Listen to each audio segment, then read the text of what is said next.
le jour, hatujue siku même par heure, hata saa, mais dans nos cœurs, lakini mioyo nous yetu pouvons sentir tunaweza kusikia que tu reviens bientôt. ya kwamba kunakuja hapa sasa. C'est pourquoi nous nous confions seulement entre tes mains. Ndio kwa maana tunajitoa tu mikononi mwako. C'est toi qui nous as appelés. Ni wewe ndio ulituita, C'est toi qui es capable ni wewe ndio kuna uwezo de faire en sorte que ya kufanya mnamna toutes tes promesses malako yako yote accordées à tes élus iliyopatia wateule yako puissent s'accomplir dans nos vies. ipate kutimilika maisha yetu.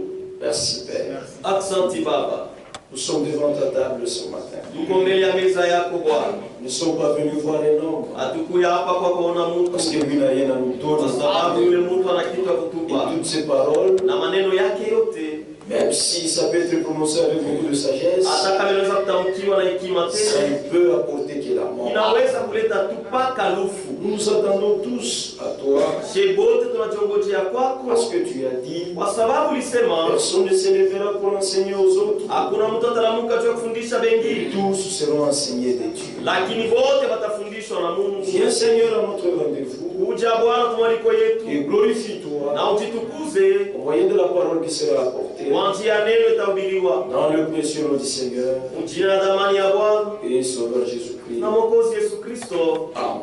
Amen. Nous expliquons. Naweza kukaa. Et Dieu vous bénisse richement. Mungu alibariki kwa utajiri.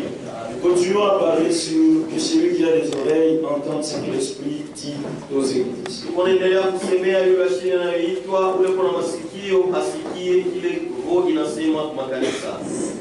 Le vendredi, nous étions en train de dire Kastano tulikuwa nasemea que les deux semences ya kwamba ile mambeko mbili vivent côte à côte dans le champ de Dieu. inikalaka naishi pembeni karibu sana na mbeko ya Mungu, mu mashamba ya Mungu.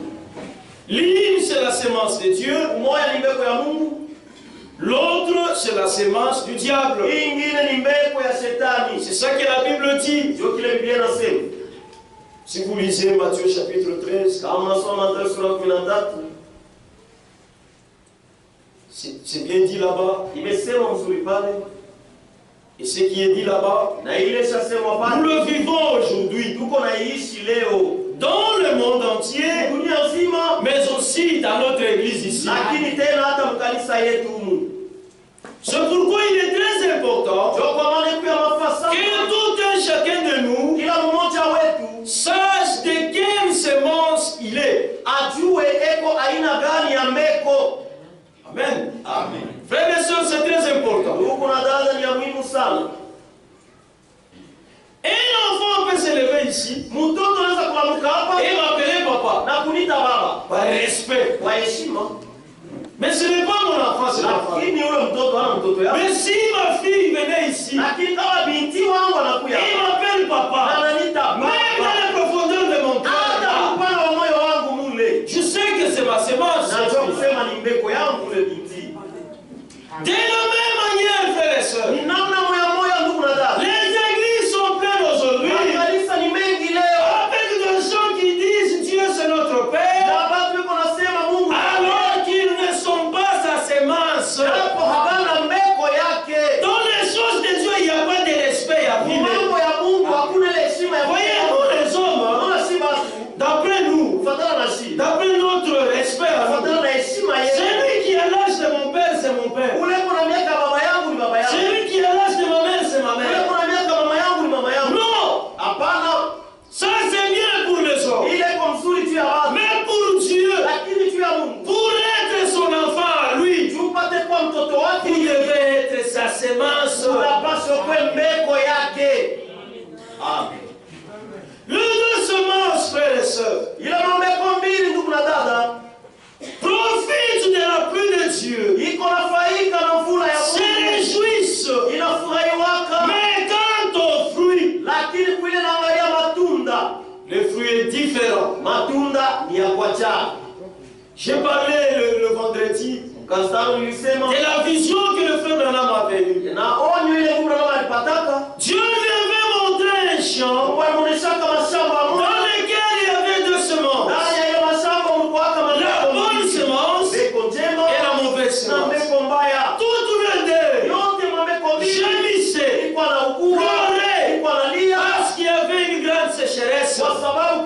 hakikwa kubwa. Et toutes les deux Na semences hiyo mbegu yote mbili priaient que la pluie tombe sur elle. wanaomba mvula inyeshe yulu yake.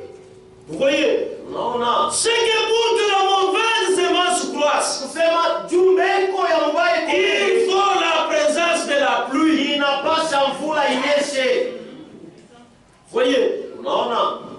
Et lorsque, toujours dans la vision, Na mpaka mwile ono lorsqu'il a vu la pluie tomber, wakati aliona mvula toutes les kunyesha, deux semences mbegu yote ont mbili commencé à se réjouir ikaanza parce kufurahi qu'elles avaient reçu de l'eau. kwa sababu ilipokea maji. Mais à la fin, Lakini à la moisson, mavuno l'une était brûlée mmoja et ililungua l'autre mise dans la grenier. na ingine iliwekwa mgaala.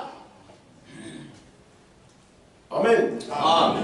C'est ça la finalité. Njoo mwisho na mwisho C'est soit le grenier, ni au mgaala c'est soit être brûlé. au kulungushwa. Quand Dieu envoie la pluie, Kama Mungu anatuma mvula normalement, kwa kawaida, la pluie vient kule na kuya pour la bonne semence. kule na kuyaka ni juu ya mbegu ya mzuri, Mais comme la mauvaise aussi est là, lakini sababu ya mbaya nayo elle profite de cette pluie nayo kunafaika na ile pour mvula produire sa mauvaise ya semence. kutoa mbegu yake mbaya. Et nous avons dit le pourquoi. Na tulisema juu ya nini? C'est parce que Dieu, Ni juu Mungu lorsqu'il avait créé les semences, wakati alimbaka mambegu il les avait toutes liées wakasha kuifunga yote sous une seule loi. mu sheria moya, Dit que chaque semence asema kila mbegu se reproduit selon son espèce. izalane kufatana na kabila yake. Voilà pourquoi Ndio kwa maana même la pluie hata mvula ne peut pas, haiwezi, n'a pas de pouvoir haina na de mamlaka changer la nature ya kubadilisha d'une asili semence. ya mbegu.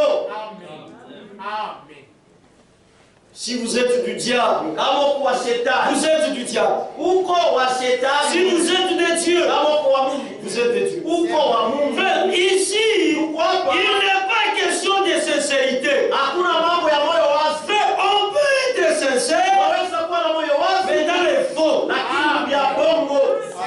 La sincérité ne te sauvera pas. Moyo wazi haitakuokoa.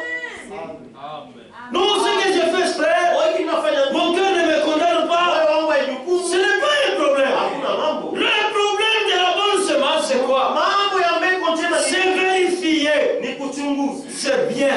Est-ce que c'est la parole? Eti ni neno. Si ce n'est pas la parole, Kama ina neno.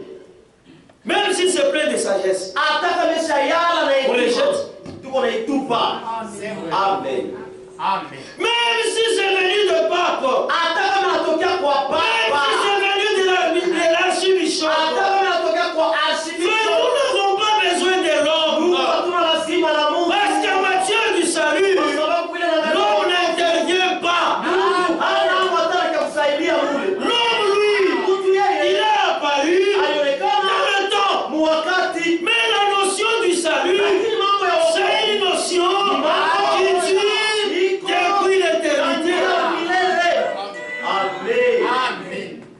L'homme n'a rien à faire. Mtu ana cha kufanya. Quelles que soient ses études, Ingawa masomo yake, quel que soit ses diplômes, ingawa na diploma yake, quel que soit son titre, ingawa cheo ile konayo, ce dont nous avons besoin, ile si konayo lazima c'est de la parole de Dieu. ni neno ya Mungu. Même la nouvelle naissance, Hata kuzalikwa jipya, ndugu, la nouvelle naissance, kuzalikwa ce n'est jipya pas pour les enfants du diable. haina juu ya watoto ya shetani. Non. Hapana. Comment est-ce qu'on peut transformer une chèvre à quoi signe? Namna gani unaweza kugeuza mbuzi akwe kiliswa hiyo? C'est difficile. Biko nguvu. La nouvelle naissance Kuzalikwa jipya ne transforme pas. alibadilisha, Non, plutôt ce n'est pas la transformation haina kugeuza des enfants du diable watoto ya shetani comme watoto wa Mungu. bure za Ce n'est pas ça, Hakuna presque. vile ndugu na dada wa dhamani. No. Hapa La nouvelle naissance, kuzalikwa c'est jipya que la parole de ni Dieu kusema neno ya Mungu transforme iko les nabadilisha enfants de Dieu watoto ya Mungu qui, en venant dans ce monde, wale mkwa mwi ont dunia été corrompus par le péché. waliharibika kupitia dhambi. Amen. En passant dans ce monde, Mukupitia dunia hii. les enfants de Dieu, Watoto ya Mungu. ils sont enfants de Dieu. Ni watoto ya Mungu. J'insiste sur ça. Weka mkazo juu ya hili. Ils sont enfants de Dieu Ni watoto ya Mungu. depuis l'éternité. Tangia umilele.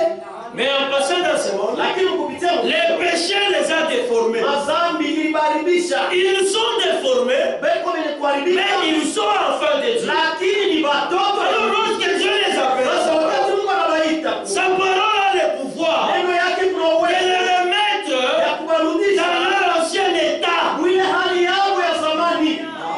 C'est ça le nouvel message. Sio kuzaliwa jipya kule. Parce que si un enfant du diable Kwa sababu kama mtoto wa shida était transformé par la parole, alibadilika kupitia neno. alors le diable aussi Pale diabolo naye pourrait être transformé. anaweza naye kubadilika siku moja. Amen. C'est difficile. Iko nguvu. C'est impossible. Haiwezekane. L'évangile de Dieu, Injili ya Mungu, sa parole, neno lake elle est comparable à la pluie naturelle. imelinganishwa na mvula inanyeshaka. Frère, lorsque la pluie tombe, Wakati mvula inanyesha, il y a des effets qui accompagnent la pluie. unakalala na matokeo yanasindikizaka mvula. Lorsqu'elle tombe sur les semences, Wakati inaangukia vous pambeko, verrez que les semences vont pousser. utaona mbegu na komala. Vous verrez que les arbres vont pousser. Utaona miti itakomea. Je crois que c'est ça. Na mimi nasema ni Ah. Mais regardez autre chose. sasa muone kitu kingine. Pendant que la pluie tombe, Wakati mvula unanyesha, tous les arbres miti yote qui n'ont pas de racines ila ina na mizizi bien fixées dans les sols, yenye kupamba sana ça mulongo se déracine itatukunika et ça tombe. na kuanguka. Et quand ça tombe, Wakati inaanguka ça tombe dans l'eau de pluie. inaangukia mumai ya mvula, Et cette eau-là de pluie na ile mai ya mvula va faire pourrir ces arbres-là. itaozesha ile miti ile. Vous n'avez jamais vu ça? Ameonaka ile? Amen.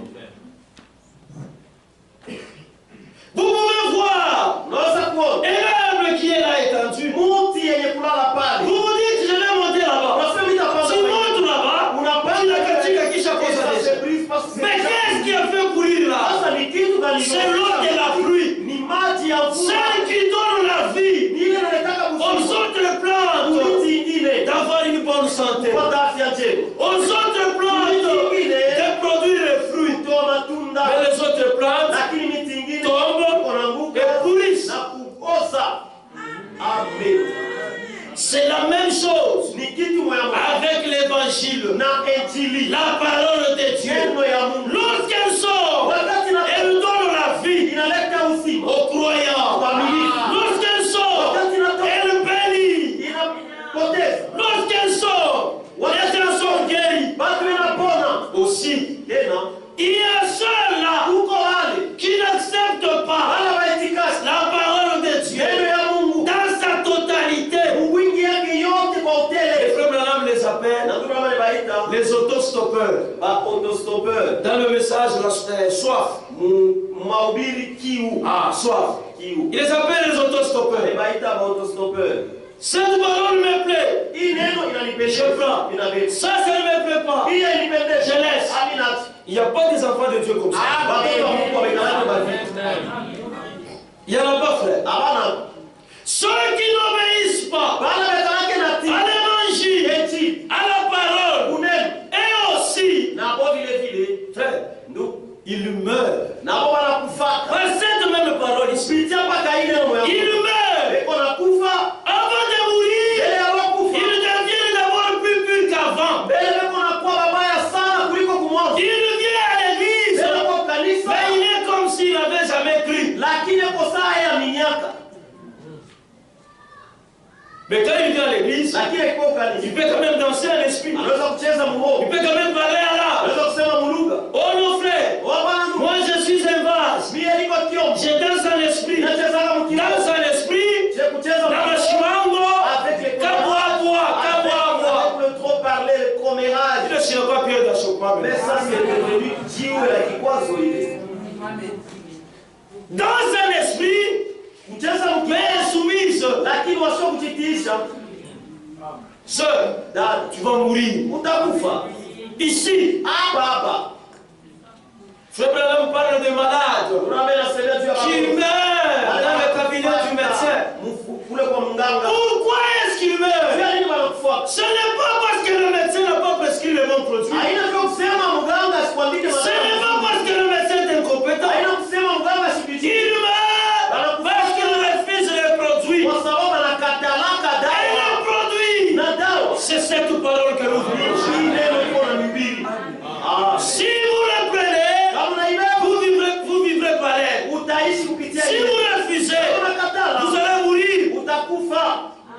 Amen. Le grave. Sa ishakwenda sana. Nous devons nous dire la vérité, frères et Tunapaswa sœurs. kuambiana ukweli ndugu na dada. Nous ne sommes pas ici Hatuna hapa pour communier seulement. juu ya kushiriki tu. Non. Hapa Nous sommes dans un voyage. tuko msafari. Amen. Nous sommes dans un voyage. Tuko msafari. Et dans ce voyage, Na mwi safari il y a des conditions kuko makanuni que nous devons tous respecter. ile tunapaswa kuheshimia si wote. C'est pourquoi, frère, Njoo kwa maana sœurs, da n'intervenez pas amis de n'importe qui. msikuwe marafiki ya mtu yeyote. Même dans l'église ici. Non, ne devenez pas amis de n'importe Msikuwe qui. rafiki wa mtu yeyote. Celui qui parle mal de frère, Ule anasemea vibaya c'est wa celui-là ton ami. ule ndio rafiki yako. Celui qui parle mal des Ule sœurs, anasemea vibaya c'est wa celui-là ton ndio ami. rafiki yako. Celui qui parle mal des serviteurs de Dieu, Ule anasemea vibaya watumishi ya Mungu. des anciens, Basi c'est celui-là ton mari. Non, ton ami. Njoo rafiki yako ule. Non. Hapa. La Bible dit, Biblia inasema quelque part, fasi moja. je suis l'ami Niko rafiki de ceux qui te craignent. ya bale ya kuogopa. Celui qui prononce de telles paroles, Ule anasema maneno c'est haya. un véritable fils de Dieu. Mtoto wa kweli wa Et moi, Mungu. oh, il dit ça à Dieu. Anamwambia ile. Oh Dieu, Mungu. moi ici, je suis l'ami Niko de ceux qui rafiki te craignent. ya bele kukuogopa. Et l'homme Eli mtu qui ne marche pas selon les conseils de méchants, unasitembea kufuatana shauri ya watu qui ne wabaya. s'assied pas en compagnie des moqueurs, Unasikale katikati ya wakuchekelea. mais l'homme Lakini yeye qui trouve son plaisir unapata furaha yake dans la loi de l'éternel. sheria ya wa milele. Amen. La loi de l'éternel, c'est sa parole. Sheria ya wa milele ni neno Si lake. réellement vous avez cru, Kama vya kweli uliamini ndugu dada. si réellement vous avez cru, Kama tu vya kweli ce uliamini. que cette parole ici Kusema hii neno sera manifesté en vous. itaonekana wazi ndani Vous yetu. aussi, Na mwe vile vous vile serez une parole faite chair. kwa neno ile lifanywa mwili. Amen. Frère, Ndugu, Judas Yuda était avec Jésus. alikuwa na Yesu.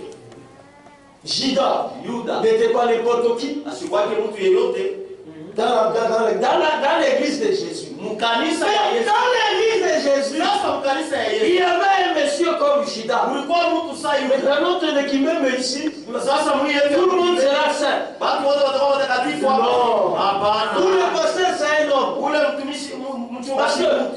ou le pasteur c'est un Ule homme. mchungaji ni mtu. Non. Mwanaume. Si dans l'église de Dieu lui-même, Kama mkanisa ya Mungu il y avait Judas, ulikuwa Yuda. ici aussi, Hapa nako il y a un Judas. uko Yuda. Amen. Lui, les affaires de Dieu, Yeye mambo ya Mungu ça l'intéresse pas. alimuhusu. Vous voyez, Non. Judas était aussi sérieux. Yuda naye alikuwa serieux. Quand Jésus avait envoyé ses disciples Wakati Yesu atumaka pour wafasi aller prêcher, guérir les malades, mais Judas était là. Yuda alikuwa pale. Il était là. Alikuwa pale. Tenez, frère Pierre. Alors frère, On va prêcher la parole. On va guérir les malades. Mais lui, lakini c'était un tête. alikuwa wa kutoana. Un tête. Mungu wa kutoana. Mais il était là. Lakini alikuwa pale. Frères et sœurs, Ndugu na dada, on peut marcher ensemble. tunaweza kutembea pamoja. On peut faire des miracles ensemble. Tunafanya miujiza Manger la pamoja. Sainte ensemble. Huyu amesema Mais pamoja. ça, Lakini ça ne vous fera jamais fils ou fille de Dieu. haitakufanyaka kama kwa mtu Vous êtes fils et filles de Dieu. Si réellement, kama vya vous êtes kweli sauvés par Christ. tunaokolewa kwa Kristo. Lisons d'abord ça. Tusome kwanza hii Traître. wa kutoana. Avant de lire d'abord. Mbele ya kusoma Combien de traîtres nous avons ici? hapa pepo wa kutoana wangapi? Judas, lui, Yuda yeye avait livré Jésus. alitoaka Yesu Hata yenye cupidité. même si on Commerce inapita. Hein? biashara za deko Commerce kama inapita. si les Alors, affaires. nous les enfants de Dieu, Sisi watoto ya Mungu tout ce que nous faisons, yote tunafanyaka nous le faisons tunaifanyaka parce que le Seigneur n'est pas encore venu. juu Bwana hayakuya bado, Et nous ne pouvons pas faire des choses na tuwezi kufanya vitu pour briser la parole de juu Dieu. ya kuvunja neno ya Mungu. Non. Hapana.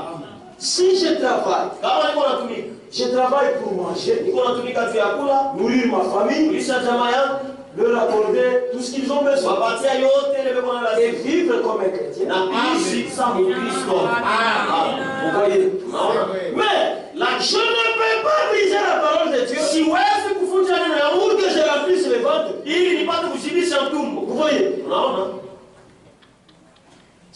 Judas avait fait. Ndio vile Yuda alifanyaka.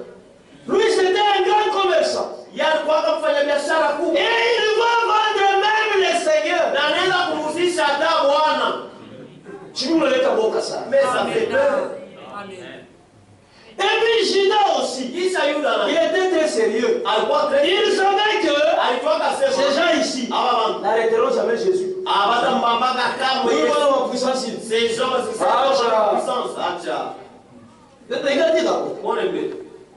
Lorsque Judas est venu avec ces gens-là, il a embrassé Jésus. C'était un signe, n'est-ce pas? Ces gens-là, ils sont venus, ils ont arrêté Jésus.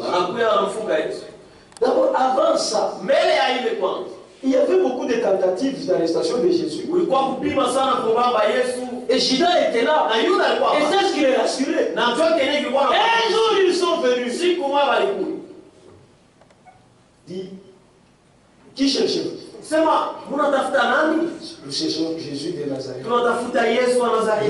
Tous sont tombés. Ah, Judas, nous sommes déjà Moi, je ne peux pas. Pour l'arrêter, c'est énorme, vraiment. Judas ne connaissait pas le plan de Dieu. Pour Dieu, il fallait que Christ souffre et qu'il meure à la croix. Et pour Dieu, il y avait déjà un enfant du diable qui meurait Jésus. Mais lui ne savait pas.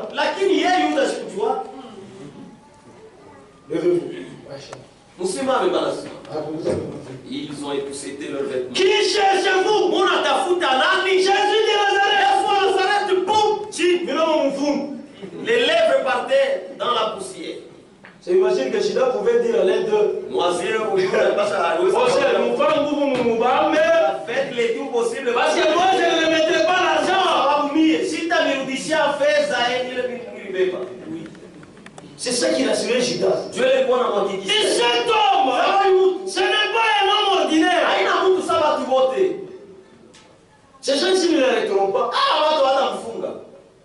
Ils ne savaient pas que la parole de Dieu était en train de s'accomplir. Quand il se lève, qui cherchez-vous? Jésus de Nazareth. Jésus leur dit, laissez tous ces gens ici. Prenez-moi. Donc même Dieu, On te prenne, pourquoi? ce n'était pas ça le plan. Toi, tu ne connais pas le plan de Dieu. Amen. Il était sûr dans son cœur que c'était difficile, impossible que ces gens arrêtent Jésus. Vous voyez? Frère, déjà comme vous. L'argent était dans la poche.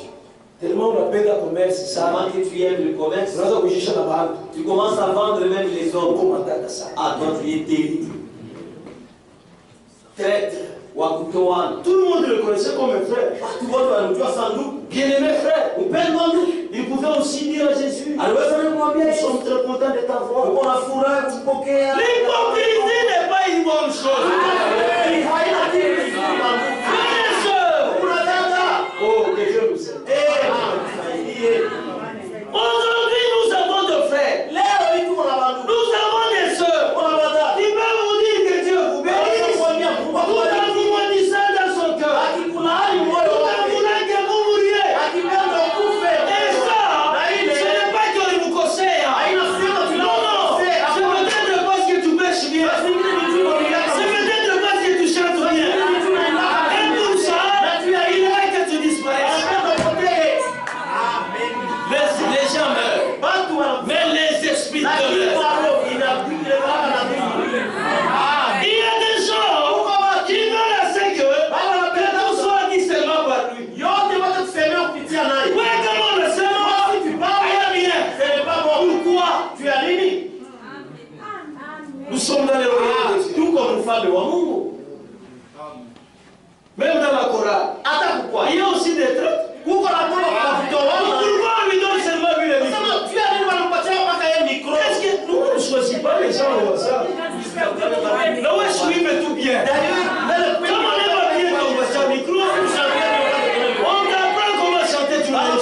Wanakufundisha namna ya kuimba. On te fait faire les exercices sur les réussis pas. On te donne les biens. Pour Dieu, c'est là qu'il faut abîmer. Tu n'es pas bien. Amen. Tu n'es pas bien. C'est la haine seulement dans les cœurs. Ni Dieu qui tourne moyo. Et les vrais enfants de Dieu, ils ne saillissent pas. Frère, il y a une grâce que Dieu a accordée à ses enfants. C'est surmonter la haine. Ce n'est pas facile. Ce n'est pas facile. Même celui-là, qui t'a causé du tort, mais si tu n'es qu'à là, ça commence à monter là-bas. Tu dis non, je suis un fils de Dieu. Je veux prier pour lui.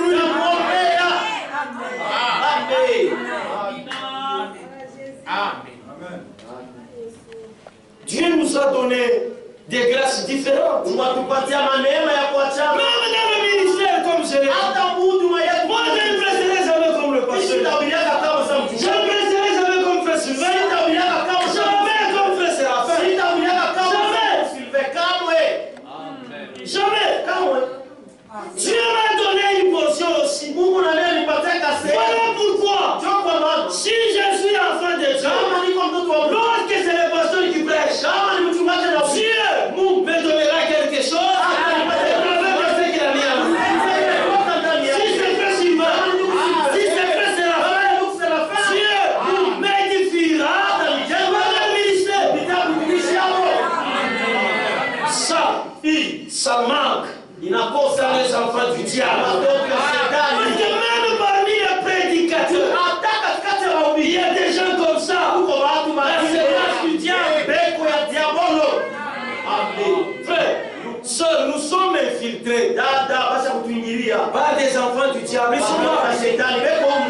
c'est dans toutes les couches. Dans le chanteur, dans les ministres, parmi les enfants de Dieu le fidèle. Il y en a. Dites-moi, le pasteur monte à la chair, il nous prêche, mais le soir, un prédicateur vient chez vous. Vous préparez une image, et après, une fois que tu as bien suivi cette prédication. C'est on exagéré. Le pasteur aussi exagère. Comment tu as vu? Comment tu as vu? Toi aussi. Ta place, c'est à la cuisine. Et un message c'est comme ça qu'il y a un message. Et le bureau de la femme, c'est sa cuisine.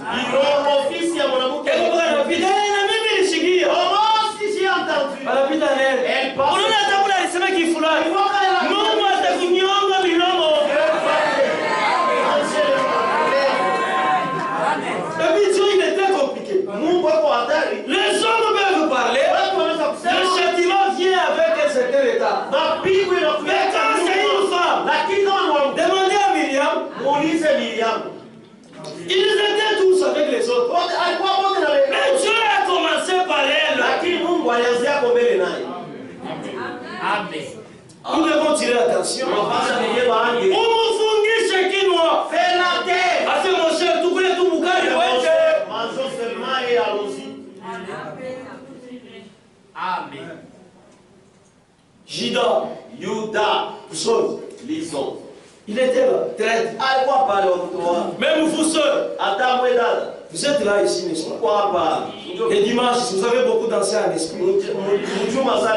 Pour nous, c'est l'esprit. Mais qu'est-ce que Dieu dit? Amen. Qui te cherche un mariage. Tu as un païen qui est dans ta mkoa. On va seulement là-bas. On va seulement lever la main et on va te plonger dans l'eau. Après, tu m'entends, on va le plonger dans l'eau. Il est entré sec.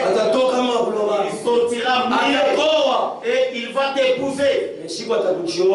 Les jours qu'il va se fatiguer de toi. Un incirconcis, lui, donc montre à son pays. Même s'il fait semblant. Qui comment est-il incirconcis? Amen.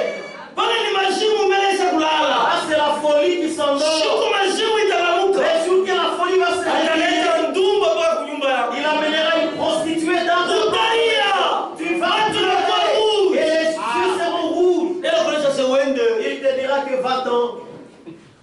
Pasteur wetu. Oh, mchungaji wangu. Les pasteurs. Les pasteurs. Les diacres. Ils sont là pour les brebis seulement. Pas pour tout le monde. Et une brebis, c'est celle qui écoute.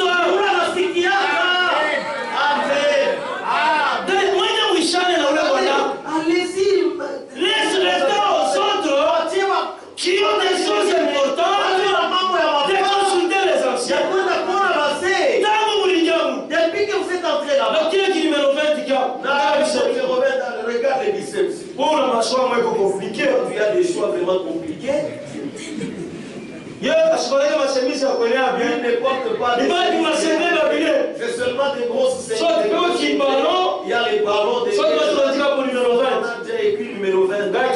Regarde regardez la culotte. Pasteur, il m'a dit qu'il va te voir. Oui, elle va te voir. Après t'avoir vu, quand il va il pourra encore une autre. Parce que pour le véritable fils et fille de Dieu, quand il a déjà fait un choix, c'est fini. Frère, donc il est satisfait de sa femme. Après mon condé, après mon aîné, c'est sa femme. Après mon laisse vous utilise. Vous pouvez poser la question. C'est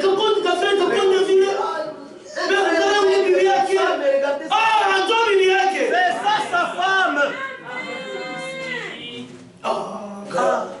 Regarde, ces frères-là. Frère avec une masse. Ils vont vieillir comme ça. Regarde ça. Mais comment il y a si ce sont les autres. Mais toi tu es grand. Et il dit à sa femme que l'autre lui a vieilli. C'est une folie. Il est sur le marché. Entre toi et lui, qui a vieilli? Mais c'est toi qui es grand. Et puis c'est ils ont épousé les femmes. Non, l'écart d'âge, c'est entre il y a 10 ans. L'écart de... Mais il c'est nous, on a 5 ans. C'est lui, en tout cas, tu as vieilli. Non, il faut bien t'examiner. C'est pourquoi tu es en train de t'amplifier. Et par après, tu es déjà... Tu fais... La bonne jeunesse, elle est dans la parole de Dieu.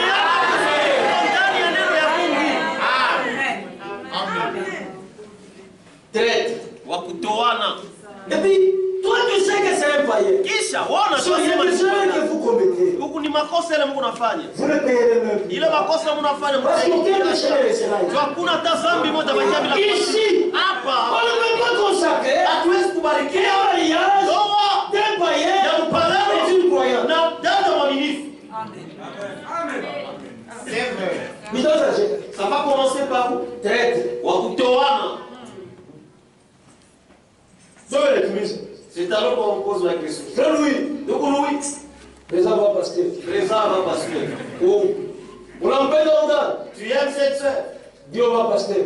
Oui, va pasteur. Je te le donne la pasteur. Nous appelons va pasteur. Donc, infiltré, il y a où à tout. C'est mal infiltré. Attends, mon langage, tu vas le découper. Par le langage, tu as le là. Amen.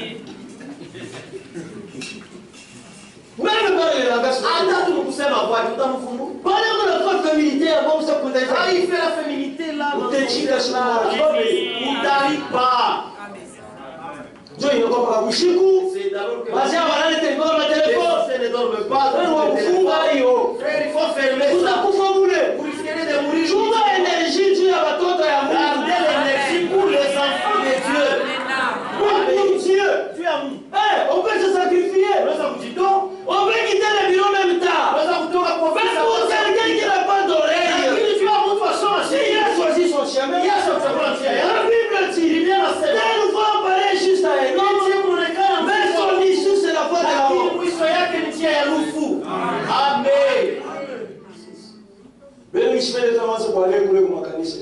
D'ailleurs, je ne veux plus que tu commences à aller là-bas dans leur église. Si je te vois encore là-bas, j'irai te frapper là-bas. Oh, c'est comment? Arrêtez-toi. Tu es toujours ici. Tu viens à l'église. Et il te frappe. Tu gonfles. Si réellement tu es enfant de Dieu, qui est tombé dans l'erreur, toi, persévérer. Ça, c'est ta voix. Toi, commence à venir à l'église. Mercredi, jeudi, vendredi et dimanche. Depuis mardi, il y a la prière.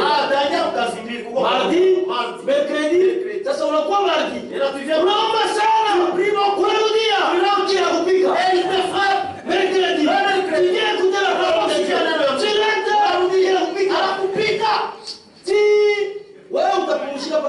Toi, tu vas te reposer seulement le lundi. Tu as choisi ce chef. Où ça tu as coulé lundi? Parce que si tu abandonnes la parole de Dieu, tu vas mourir.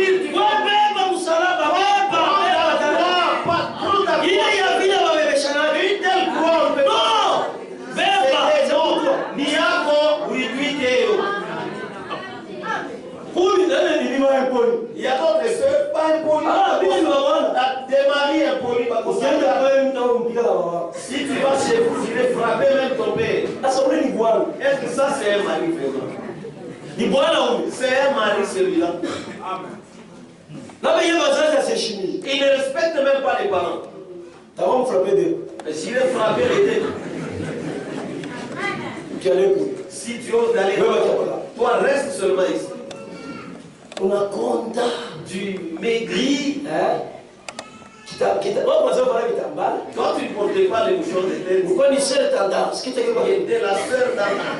Ça va toujours comme ça. Et là, tu vas chercher. Tu ne peux pas même laisser les choses.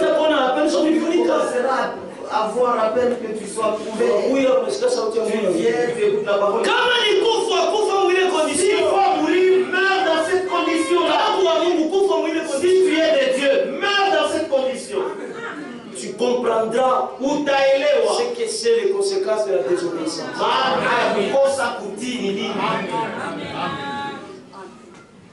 Et on te verra.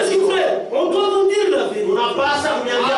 Dans le véritable Fils de Dieu, il y a un goût. Il y a Bible de la femme. Il y a un goût. Il y a un goût de la parole. Mais on tue un nom. Lui, après t'avoir. C'est lui qui va en vie. Toi, regarde. Mais il va t'acheter une petite jupe comme voilà. À l'époque. Là-haut, allons voir. Allez, avec les hauts talons. On a qu'à body, avec le body. Allez, porte. Allons. Tout nous vivre, ça t'appelle. Maintenant, t'es voilà en vie. C'est quoi ça? Et tu as dit ça en disant, allez. Toi, ici, c'est le bon tabernacle. Dans ton cœur, si tu es une fille de Dieu, tu comprends. Où t'as aimé, je connais une seule, qui disait à ses deux filles, j'avais commis une grosse erreur d'épouser un païen. Mais vous, j'ai fait le tout par la grâce de Dieu. J'ai posé les mains dans le voie de Dieu. Mes enfants, faites vos choix conformément à la parole. Sinon, vous payerez aussi. Amen. Ça peut vous faire rire. Mais c'est trop douloureux quand vous me dites ça. Il y a des soeurs qui pleurent. Qui pleure, qui gémisse. Pourquoi? Tu arrives parce qu'il a épousé une païenne. Tu arrives nous pagano. Si tu n'as pas ça au frère ou à sérieux, nous pensons que tu es un frère sérieux. Nous te donnons même à prier à la fin. Et pourtant là à l'intérieur c'est pourri. Parce que la profondeur appelle une autre chose. Comment est-ce que tu peux épouser une païenne?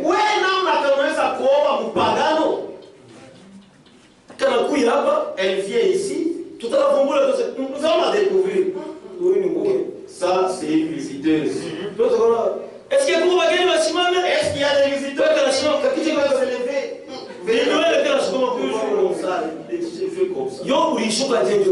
Comment tu as, on t'a pressé pour pourquoi tu as fait ça? Tu as dit, pourquoi tu commences à faire la tête toujours comme ça? La tête déjà.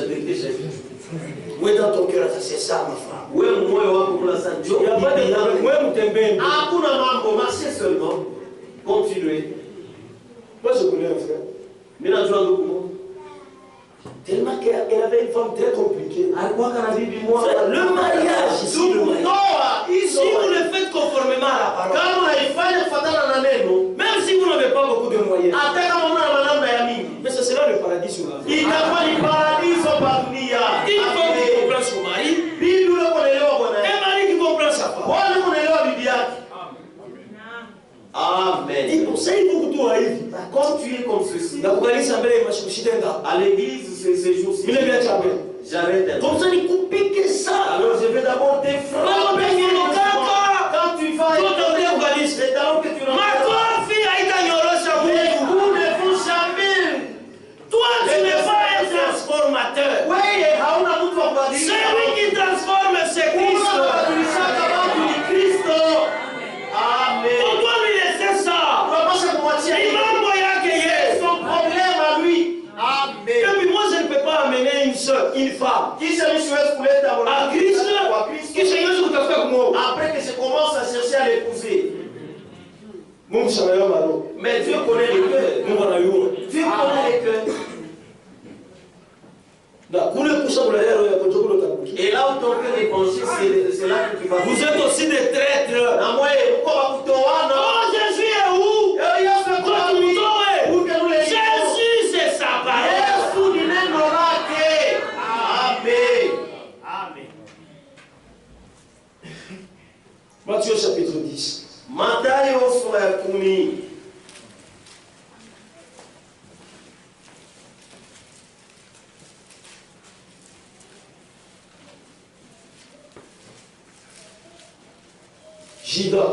Yuda, un frère bien-aimé. Et puis, rappelez-vous, lorsque Jésus disait aux disciples, l'un de vous est un démon. Vous imaginez? L'un de vous, c'est un démon. L'un de vous me livrera. À tout le monde. Parce que Seigneur, c'est moi. Seigneur, est-ce que c'est moi? Judas aussi. Il m'avait aussi posé la question.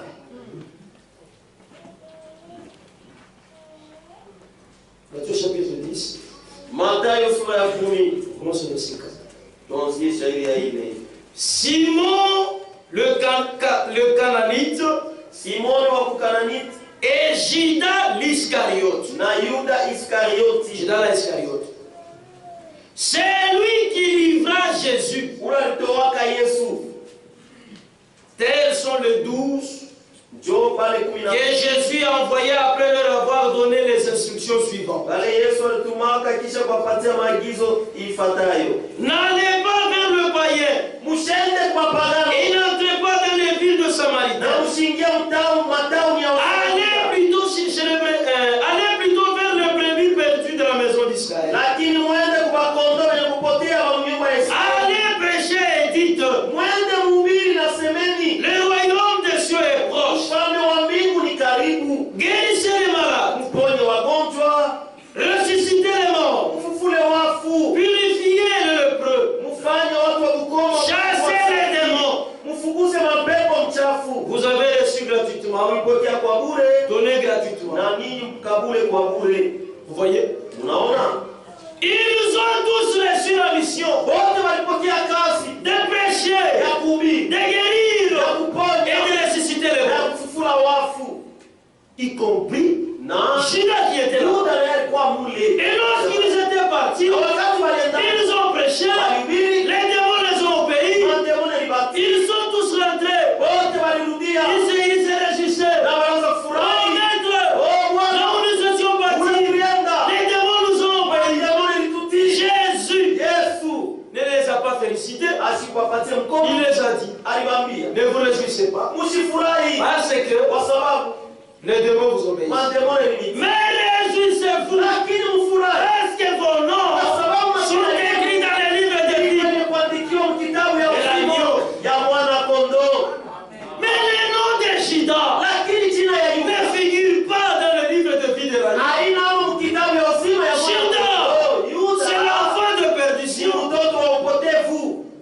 Amen. Mais quand ces paroles étaient sorties, Lakini wakati maneno ilitoka avec ses yeux, na macho yake avec ses oreilles, na masikio, vous pouvez vous dire, unaweza kusema tous ceux qui étaient là, wote walikuwa leur nom pale, était écrit. majina yao yalikuwa yanaandikwa. Non. Hapana, Le nom de Judas n'était pas écrit. jina ya Yuda haikuwa. Si son nom était écrit, Kama jina yake inaandikwa, il ne vendrait pas le Seigneur. angelihusisha Bwana. Amen. Matthieu, Mathayo chapitre 27. sura 27. Nikate mtoto wa Mungu frère. Je suis seulement enfant de Dieu. Kama mtoto wa Mungu shiishi na Si tu es un enfant de Dieu, vis la parole. ile matin ya kusema sema isha kupita. J'ai tant de trop parlé. Aujourd'hui vivons la parole de Dieu. Leo hii tuishi neno ya Mungu. Amen. 27 Sura 27 Mathayo shairi ya 6. Alors Judas, Pale Yuda qui l'avait livré, ule mtoa voyant qu'il était condamné, akiona akihukumiwa fut pris de remords. akateswa kwa huzuni kubwa. Frères et sœurs, Ndugu na dada, continuez ça. arrêtez ce. Moi, on a eu assez qui nous kibaye. Toi tu sais que ça. Moi, en tant qu'enfant de Dieu, je ne peux pas faire ça. Pia sasa mtoto wa Mungu siwezi kufanya hivi. Unakifanya Tu le fais, kisha ndio unaanza kunungunika après. c'est par après que tu commences à avoir des remords. Ce n'est pas correct. Haina huzuni. Nous sommes là, Shit tu kwa. nous enfants de Si Dieu, watoto ya Mungu. pour accomplir la volonté de notre Vya Père. kutimiza mapenzi ya baba yetu. Unavunja neno kukusudi. Tu as brisé la parole. Kisha ndio unaanza kuregrete Par kwa après tu commences à kuhuzunika moyo wako. Tu n'es pas correct. Hauna bien. Il fut pris de remords Akashikwa na huzuni et rapporta les 30 pièces d'argent aux principaux sacrificateurs et aux anciens. na kurudisha ile pesa 30 alibebaka kwa kuhani En disant, kusema j'ai péché nilitenda dhambi en livrant les sang innocents. kutoa damu ya shomambo. On a ça pour dire compte C'est alors que tu commences à te rendre que compte Christ était innocent. na ya kwamba Kristo alikuwa shomambo. Il répondit, Wakajibu que nous importe, itatusaidia cela te regarde. ile mambo na kuangalia wewe. Judas jeta les pièces d'argent dans le temple Yuda akatupa ile fedha Se retira. hekalu, akaenda et alla se pendre. na akaenda kujitundika. Vous voyez, Unaona, Jésus était tout près de Judas. Yesu alikuwa karibu sana na Qui était Jésus? Yesu alikuwa nani? Qui est Jésus? Yesu ni Il nani? est le salut.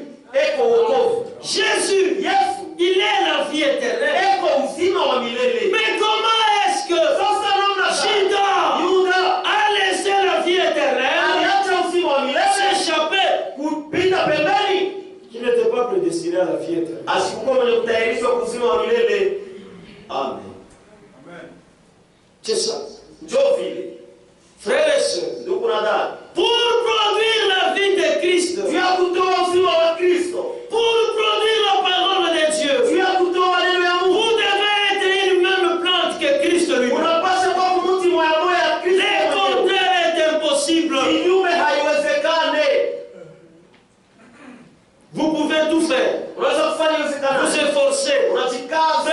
jamais à tout efforcer. Ndugu, nous ne nous efforçons pas. Non, non. Hapa Nous, les vrais enfants de Dieu ne s'efforcent pas de vivre watoto la ya parole. Mungu hawajikazake kuishi neno Tout la comme Mungu. on est efforcé, si on n'a pas Mais de si tu t'efforces, ça devient pour c'est lui-même là qui est à nous, ni yeye moya mwenye kwa ndani yetu. qui nous rend capables Leo atuwezesha de vivre sa propre kuishi parole. neno lake mwenyewe.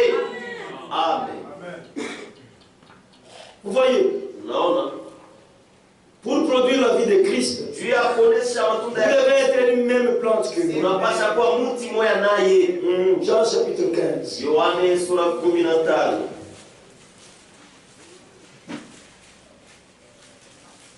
C'est comme un Dieu Iko sa mti ya qui embe est là, ile kupanda, mais qui crie haut et fort. lakini kunalalamika yulu sana. Je suis avocatier.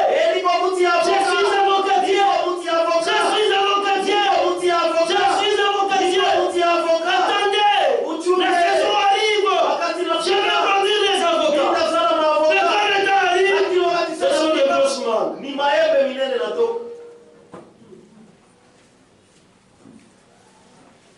Le verset 1er Shairi ya kwanza jusqu'au verset 14. mpaka shairi ya 14. Je suis le recette. niko muti ya kweli. Et mon père est le vigneron. Na baba yangu ni mlima shamba. Tout ça qui est à moi. Muti yote ilikuwa ndani yangu. Et qui ne porte pas de fruits. Haitowe kama tunda. Il le retranche. Eko na yotosha. Et tout sarment Na tawi lote qui porte du fruit. ile kunatoa tunda. Il le monte. Eko na iwekea mboleo. Afin qu'il porte encore plus de fruits. Ili toa tena matunda mengi.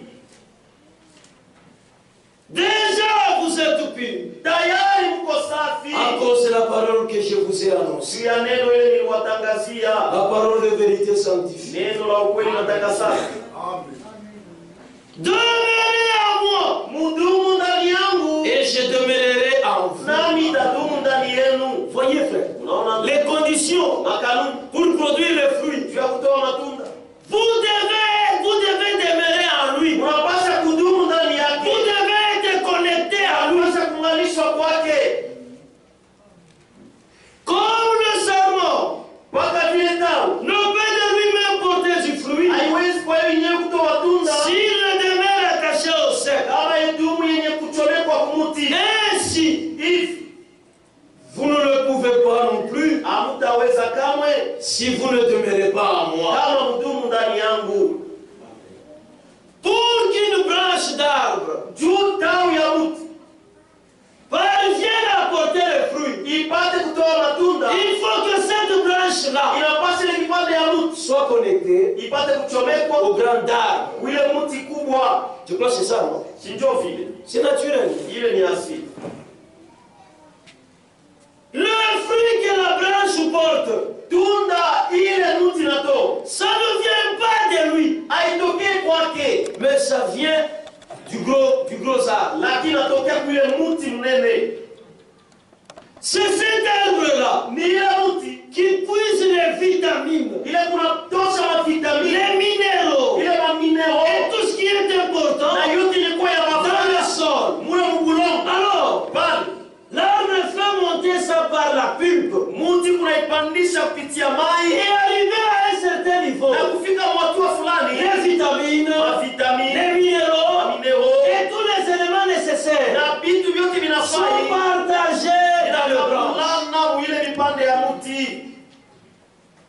Et quand la saison arrive, Na wakati si inafika, vous verrez que utaona ya les kwamba branches vont maintenant réagir. sasa ile matawi itaanza kuonekana, Ça va commencer par produire le fleur. itaanza kutosha maua, Après les fleurs, kisha maua. ce sont le mangue par exemple, si c'est un Kwa manguier, mfano kama ni qui vont mti commencer maintenant à sortir. ni tumaembe, sasa tunaanza kutoka, Après un moment donné, kisha wakati fulani ça va mûrir. itakomea. Et quand vous passez Na là-bas, wakati wanapitia quand vous passez là-bas, mon wakati frère, unapitia pale, ndugu vous yangu, mangez, unakulia vous dites, unasema cette mangue, hii elle liembe est vraiment très bonne. iko mzuri sana, tamu. Mais si vous arrivez avec votre machette, Lakini kama unafika na vous upanga ya coupez unakata cette branche-là, ile kipande ya mti, elle sera déconnectée. itatoshwa kule kwesha chomeka, Par conséquent, ça va mourir. kwa matokeo itakufa, Ça ne produira plus de fruits. haitatoa tena tunda. Nous avons des chrétiens comme ça, Tuko na Bakristo bavi qui sont déconnectés de Christ. wale basha chomonwa kwa Kristo. Ah, je donne un exemple qui me vient en tête. Naleta mfano mkuu ya sasa. Voyez mon doigt ici. Unaona hii kilole yangu hii, Si vous prenez la machette, kama unabeba mpanga vous frappez très fort là-bas, unapiga nguvu sana, ça va se couper itakatika et se détacher de mon cou. na kutoka mwili yangu, Et vous verrez le doigt na mtaona kilole en train de sautiller par terre. unarukaruka. Tu crois que c'est ça, non? Na ndio vile inakuwa. Il n'y a rien déjà, c'est fini. Ça pleure kunesha Je meurs. na kufa À un moment donné, wakati le fulani, mouvement consiste. na kule kutekateka kurukaruka itamalizika, Et ce doigt-là, na ile kilole mon propre doigt, kilole kyangu si vous le laissez seulement là-bas, kama unaacha papa vous le verrez pourrir, utaione naoza se décomposer. na kuoza kabisa. Mais moi, je suis vivant. Lakini mimi niko mzima, C'est la même chose ni kitu moya moya sur le plan spirituel. mkiroho. Lorsque vous vous détachez de Christ, Wakati unachomoka kwa Kristo vous mourrez. utakufa. Même si Ataka vous vous dites, unasema moi ici, j'ai été baptisé. nilibatizwa, Moi ici, j'avais cru. Moi ici, j'ai fait des miracles. nilipata miujiza, Vous mourrez. mko nakufa.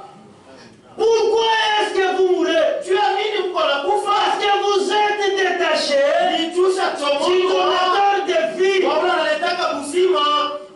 Amen.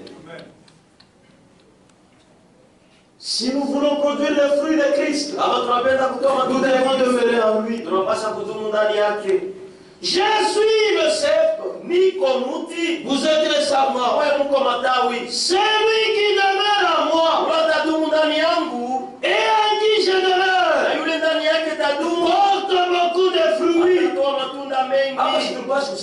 Ici on devait dire Amen. Moi, nous sommes à part. Vous ne lisez pas. Pourquoi ma téléphone est avec ma Bible à côté? Vous n'avez que des téléphones. Nous sommes chez voter. Ils sont tous ensemble. C'est lui qui demeure en moi et en qui je demeure porte beaucoup de fruits. Car sans moi, vous ne pouvez rien. Frères et sœurs, comme c'est difficile pour un poisson de vivre en dehors des eaux, c'est aussi difficile pour un véritable croyant de vivre loin de la parole de Dieu. Amen. C'est ça. Dans la parole de Dieu, le vrai salut, ils se sentent chez eux. Ils font des kilomètres là-bas. Voyez les poissons dans l'eau, même dans la piscine à la maison. Vous verrez les poissons en train de danser là-bas. Ils peuvent sauter, ils rentrent dans l'eau. Ils se sentent à l'aise parce que là-bas c'est chez lui. Nous aussi, nous nous sentons mieux quand nous sommes chez nous. Dans la parole de Dieu. Amen. Si vous vous sentez bien en dehors de la parole,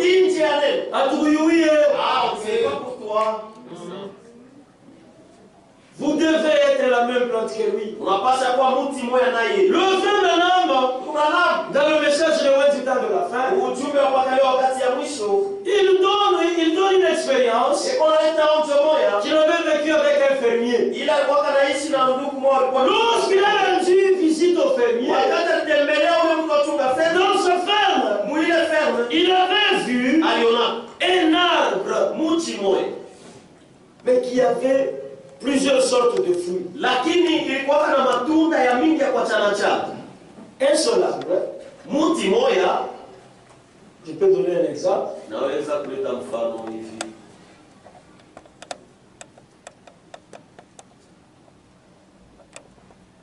Mais ici, on avait par exemple le pamplemousse, les avocats,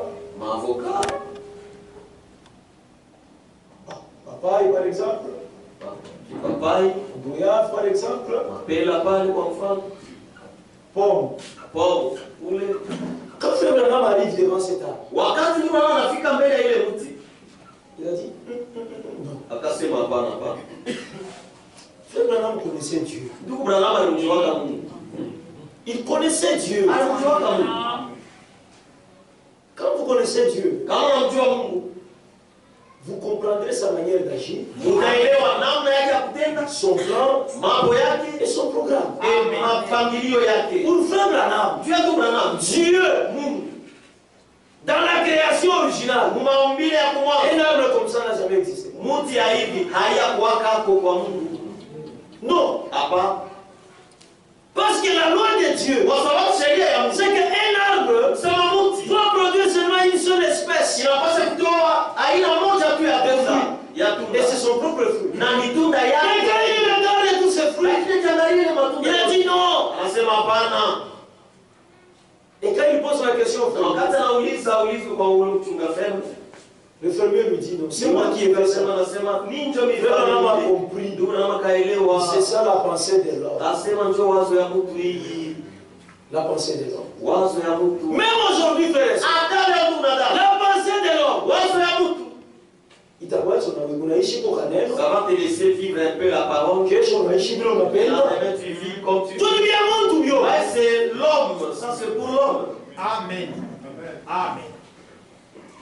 Ce sont les enfants bâtards.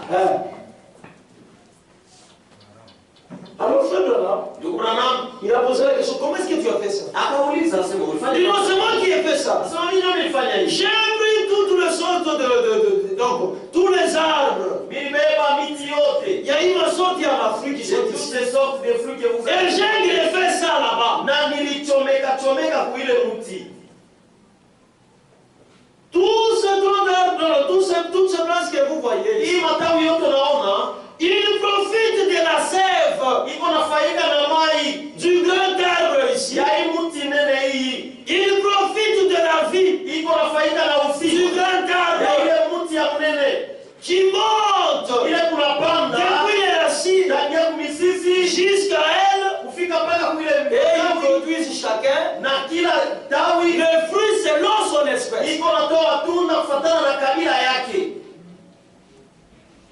Et cet arbre lui-même c'est quoi? Na hii mti wenyewe ni nini? L'arbre qui porte les autres fruits. Mti linabeba mai matunda yote ingine. Il lui a donné le nom de l'arbre. Akaleta jina Moi je hilo. peux dire par exemple c'était un manguier. Ninaweza kuleta mfano saa zingine ilikuwa mti ya embe. Mais la première dit, Sasa Mungu anasema, est-ce que dans les jours à venir, masiku mienda masiku ce que tu as greffé ici, ili ulichomeka ces branches ici, hii matawi est-ce qu'elles peuvent produire inaweza kuzaa une mangue?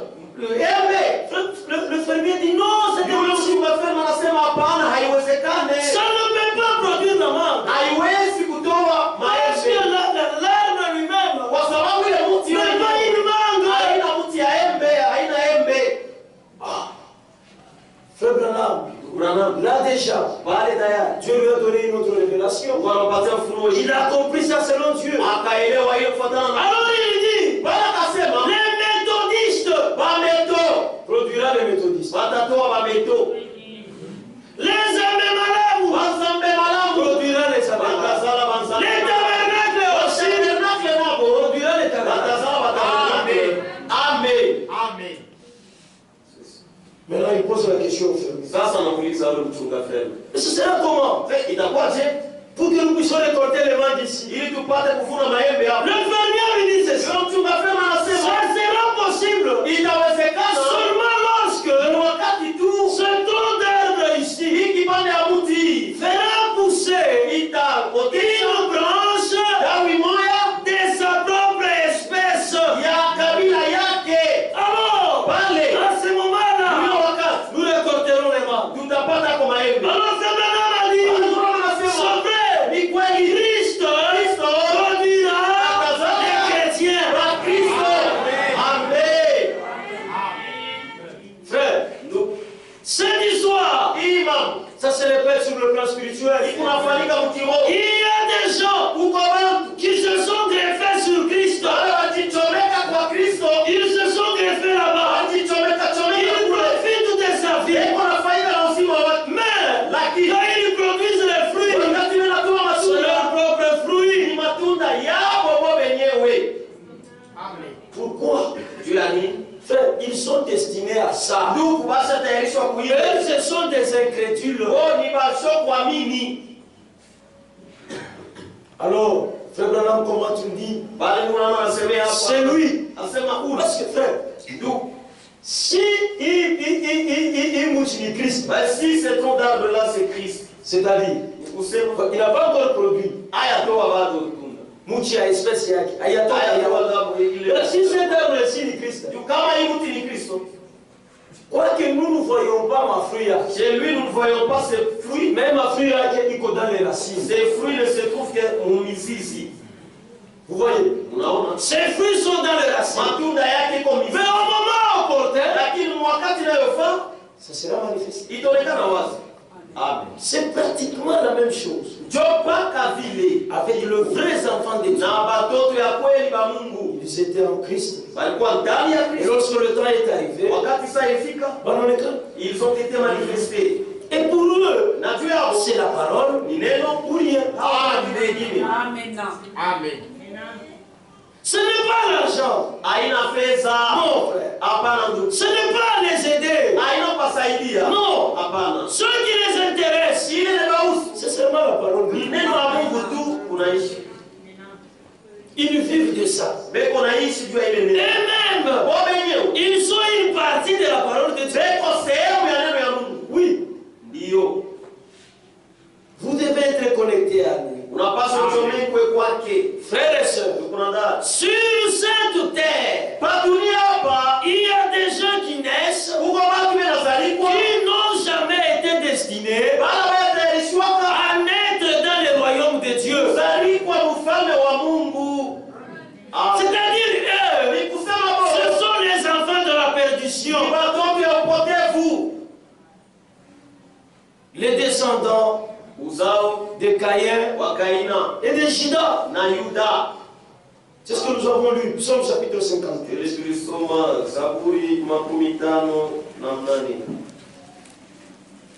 Ils naissent dans ce monde. Mais ils n'ont pas été prédestinés à naître dans le royaume de Dieu.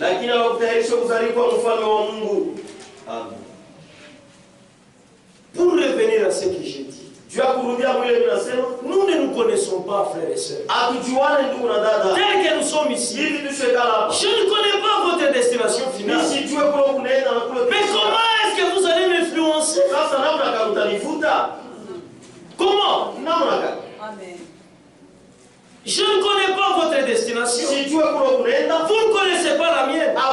Mais comment est-ce que on va s'asseoir, s'associer, pour commencer à briser la parole de Dieu?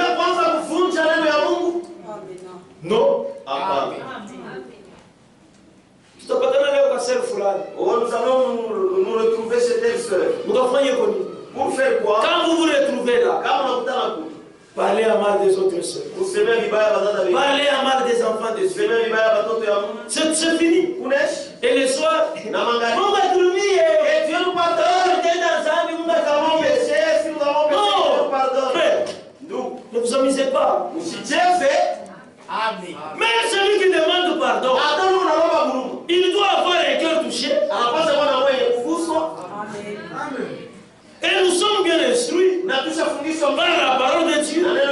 Vous vous repentez à celui dont vous avez offensé. Est-ce que tu as critiqué Dieu? Il y a des femmes, même des hommes aussi, qui ont la Bible connectée à la GN. Ils ont des lèvres, des bouches connectées pour le Kungena. Lui ne peut pas parler à bien d'un frère. Le problème c'est le cœur. Dieu connaît. Amen. Les méchants sont pervertis dès le sein maternel. Avant que tu ne naisses, tu es perverti. C'est ça ta nature. Tu es perverti. Maintenant toi seul. Une seule comme ça. Perverti. Comment est-ce que elle peut te transformer, toi fille de Dieu, en une poubelle? Elle vient avec les bêtises. Et il vient, il verse cela sur toi. Tu as entendu telle soeur. Tu as vu telle soeur. Elle venait de mettre. Elle est encore grosse. L'autre enfant là. Il l'a amené à l'église. C'est moi qui lui ai donné secours. Maintenant la voilà. Est-ce que c'est ton problème? Tu es déjà perverti avant que tu ne naisses. Amen. C'est comme ça que tu es. Perverti. Le menteur s'égare ressorti du ventre de leur mère. Voyez, si vous rencontrez un frère, lui, sa langue, c'est seulement les mensonges. Les vrais enfants de Dieu ne parlent pas en désordre. La parole de Dieu dit, avant de parler, tournez d'abord la langue. C'est-à-dire, réfléchissez sur ce que vous voulez dire. Bongo. Les mensonges mensonge. Baba wa bongo C'est Satan. ni shetani. Et si vous êtes menteur, Na kama mko waongo, si vous êtes son fils, ni kusema kama mko mwongo ni kusema uko mwana wake. même les sœurs, Hata bada. sœurs, Dada. est-ce que tu as fait réellement ce que les autres disent? Eti ulifanya vya kweli mtu yuko staki? Hapana. Non. C'est comme une sœur. Iko sawa za Mungu. Quelque part, Fashi moyo. Paramoïta. On l'a appelé. Tu sais, Dada. il y a des rumeurs qui coulent derrière toi. Kwa mama kuna sema wa yule yako. Qu'en dis-tu de toi-même? Sasa wewe moyo. Rien dire. Ils vont le dire. Ils vont le dire. Ah, ils vont le dire. Moi, c'est comme ça. Je ne mettrai pas au monde dans ma vie. Moi aussi j'étais là. Nani nilikuwa hapa? J'ai regardé ceux avec qui on était là. Muromi nasema tu. Dans mon père, je me suis dit, Mtoto wa Mungu ashikara hivi. l'enfant de Dieu n'est pas comme ça. Ule unakuonyesha tu usikazaraki ni nani? C'est lui qui t'a dit que tu n'étais jamais au monde. Mais là quand sa maman vient, Sasa wakati mama yake anakufa, on nous réunit encore quand sa maman vient. bali waunganisha wakati mama yake anakufa. Moi j'ai pas la parole. Mie nikabeba Écoutez les déclarations de votre fille. nasema shikia Mais si elle a une mauvaise vie, Zakame kuna maisha il y mbaya. a Boucharati, La vie et qu'il a déjà avorté, Nasa kosaka mimba. asikia Saraki, Qu'elle ne mette jamais mama au monde. anaongelea tu. La maman l'a regardé seulement. Mbona mwacho wa mama shepu soma mwambie. Dans les yeux de la maman là, nous avons lu beaucoup de choses. Mama mwacho mwacho. Dans les yeux là, on a dit Unasema ya la maman a parlé. Tu as parlé durement. il fit de Dieu réfléchir avant de parler. Ce n'est pas multiplier les paroles. Aina kusema maneno Mais mengi. vous serez jugés dans l'innocent. Job atakuwa anasema kwa shoma. Non. Hapana. Papa Bukavu. Il ne s'est pas passé beaucoup de temps. Unatosha mimba leo. Vous savez, vous avortez Tu aujourd'hui. te caches. Unafichama. Tu viens tu chantes même dans la chorale. Unakuwa na kukwaya huku unaimba. Unasema sema. Et tu parles et tu te dis Na wale que wasema wote tulimbana hapa. avec toutes les sœurs, Avec les frères, avec tous les frères, ce sont des Toi prostituées. équipe yetu sote tumetukana C'est ça notre équipe, nous tous nous sommes des prostituées. Et puis wewe mtoto wa Mungu, Et puis toi, enfant de tu Dieu, vas avorter.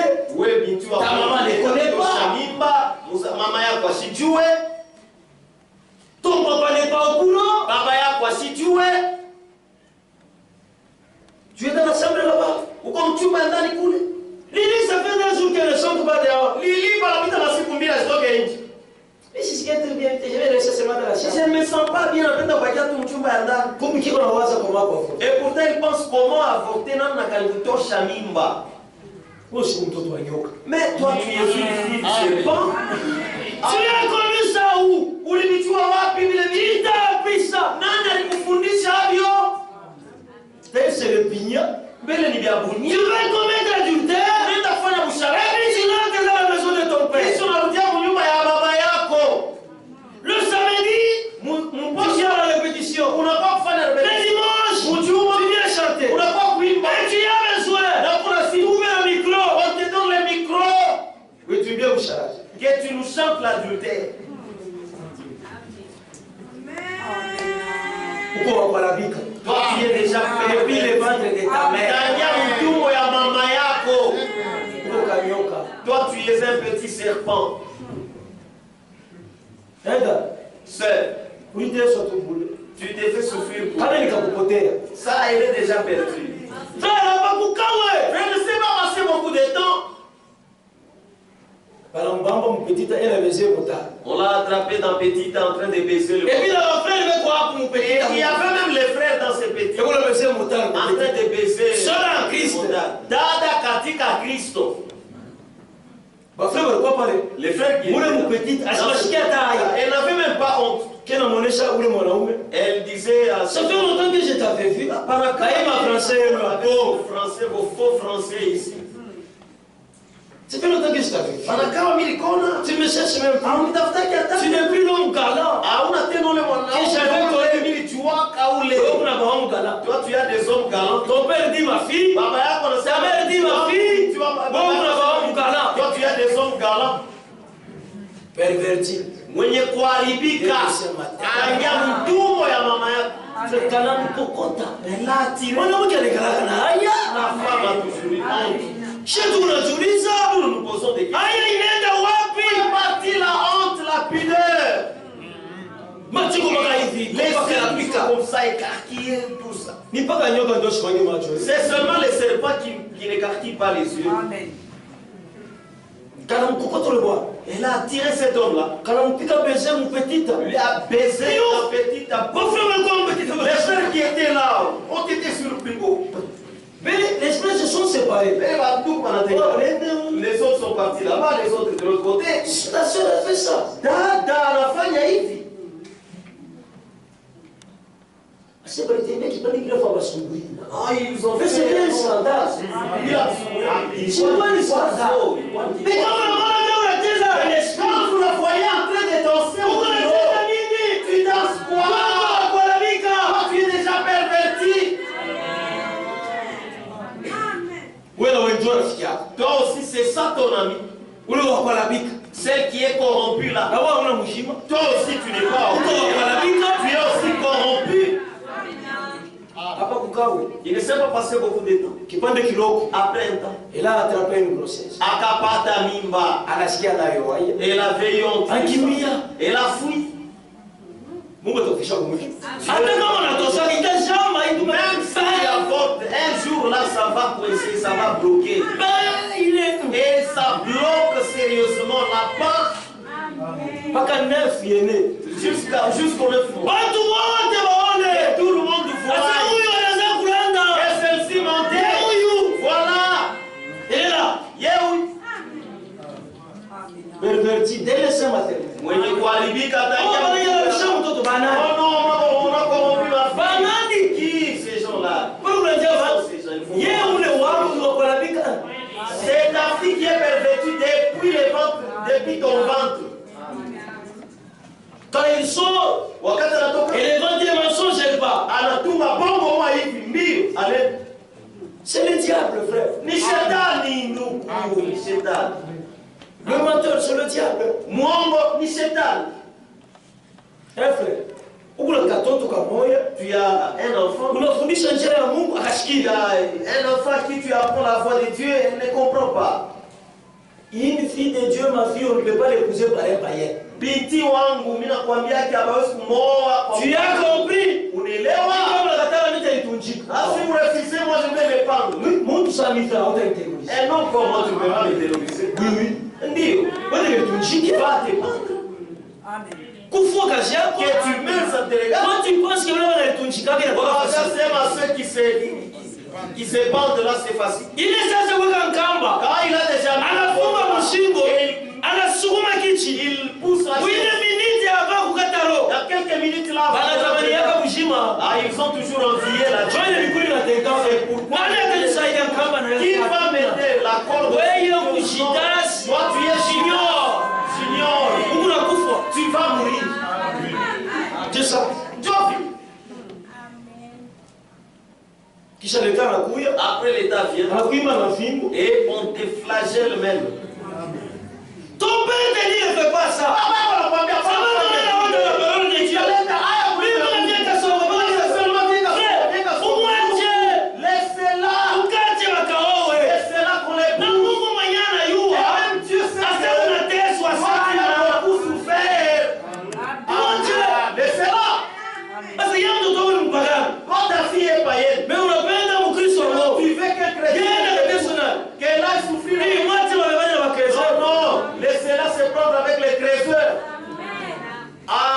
C'est son choix. Même Dieu aussi. Il y a des parents qui sont déjà justifiés par Dieu. Ils ont enseigné aux enfants de voir des Dieu. Parce que la Bible dit, enseigne à l'enfant les chemins qu'il doit suivre. Quand il sera vieux, il ne s'en détournera jamais. Il a grandi dans les côtés. Elle est partie dans l'église. Elle a même chanté dans la chorale. Elle a même chanté les cantiques spéciales ici. À un moment là, non, moi j'arrête seulement. J'abandonne, je vais aller dans Kitwadi. Toi, pour mambo, y a-t-il un problème ou quoi? C'est celui qu'on appelle dans le monde et qu'on appelle quoi? Donc tu laisses la vie pour aller à la mort. Tu vas prendre la kouloufou. C'est comme ça qu'on comprend dans le monde. Mais nous comprenons que celle-ci, il faut bien observer. Laisse-la. On l'épouse. C'est son problème. Amen. Les méchants sont pervertis dès le sein maternel. Les menteurs s'égarent au sorti du ventre. Le verset 5. Ils ont un venin pareil au venin d'un serpent. Un esprit sourd qui ferme son oreille.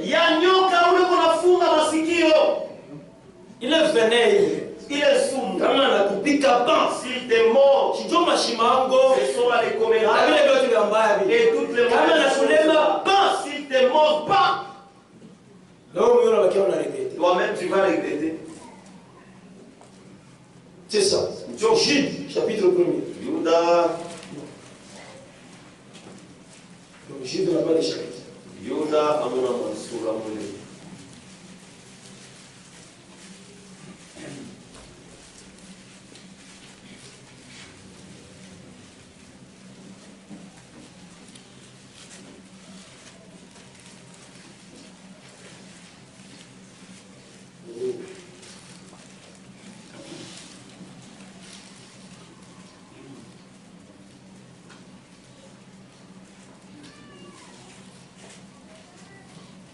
Ok.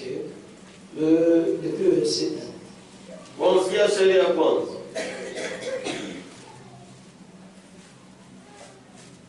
Jude, serviteur de Jésus-Christ. Et frère de Jacques. À ceux qui ont été appelés et qui sont aimés de Dieu. Qui sont aimés de Dieu le Père. Et gardés pour Jésus. Qui est la miséricorde, la paix et l'amour soient multipliés. Jude s'adresse à ceux qui sont appelés, aimés de Dieu, gardés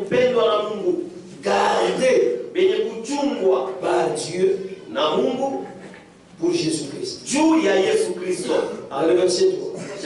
Bien-aimés, alors que je désire vivement vous écrire au sujet de notre salut commun, je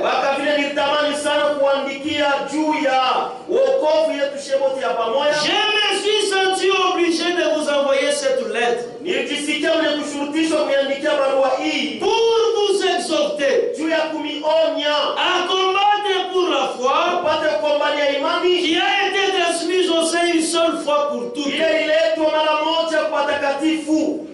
Car il s'est glissé parmi vous certains hommes dont la condamnation est écrite depuis longtemps.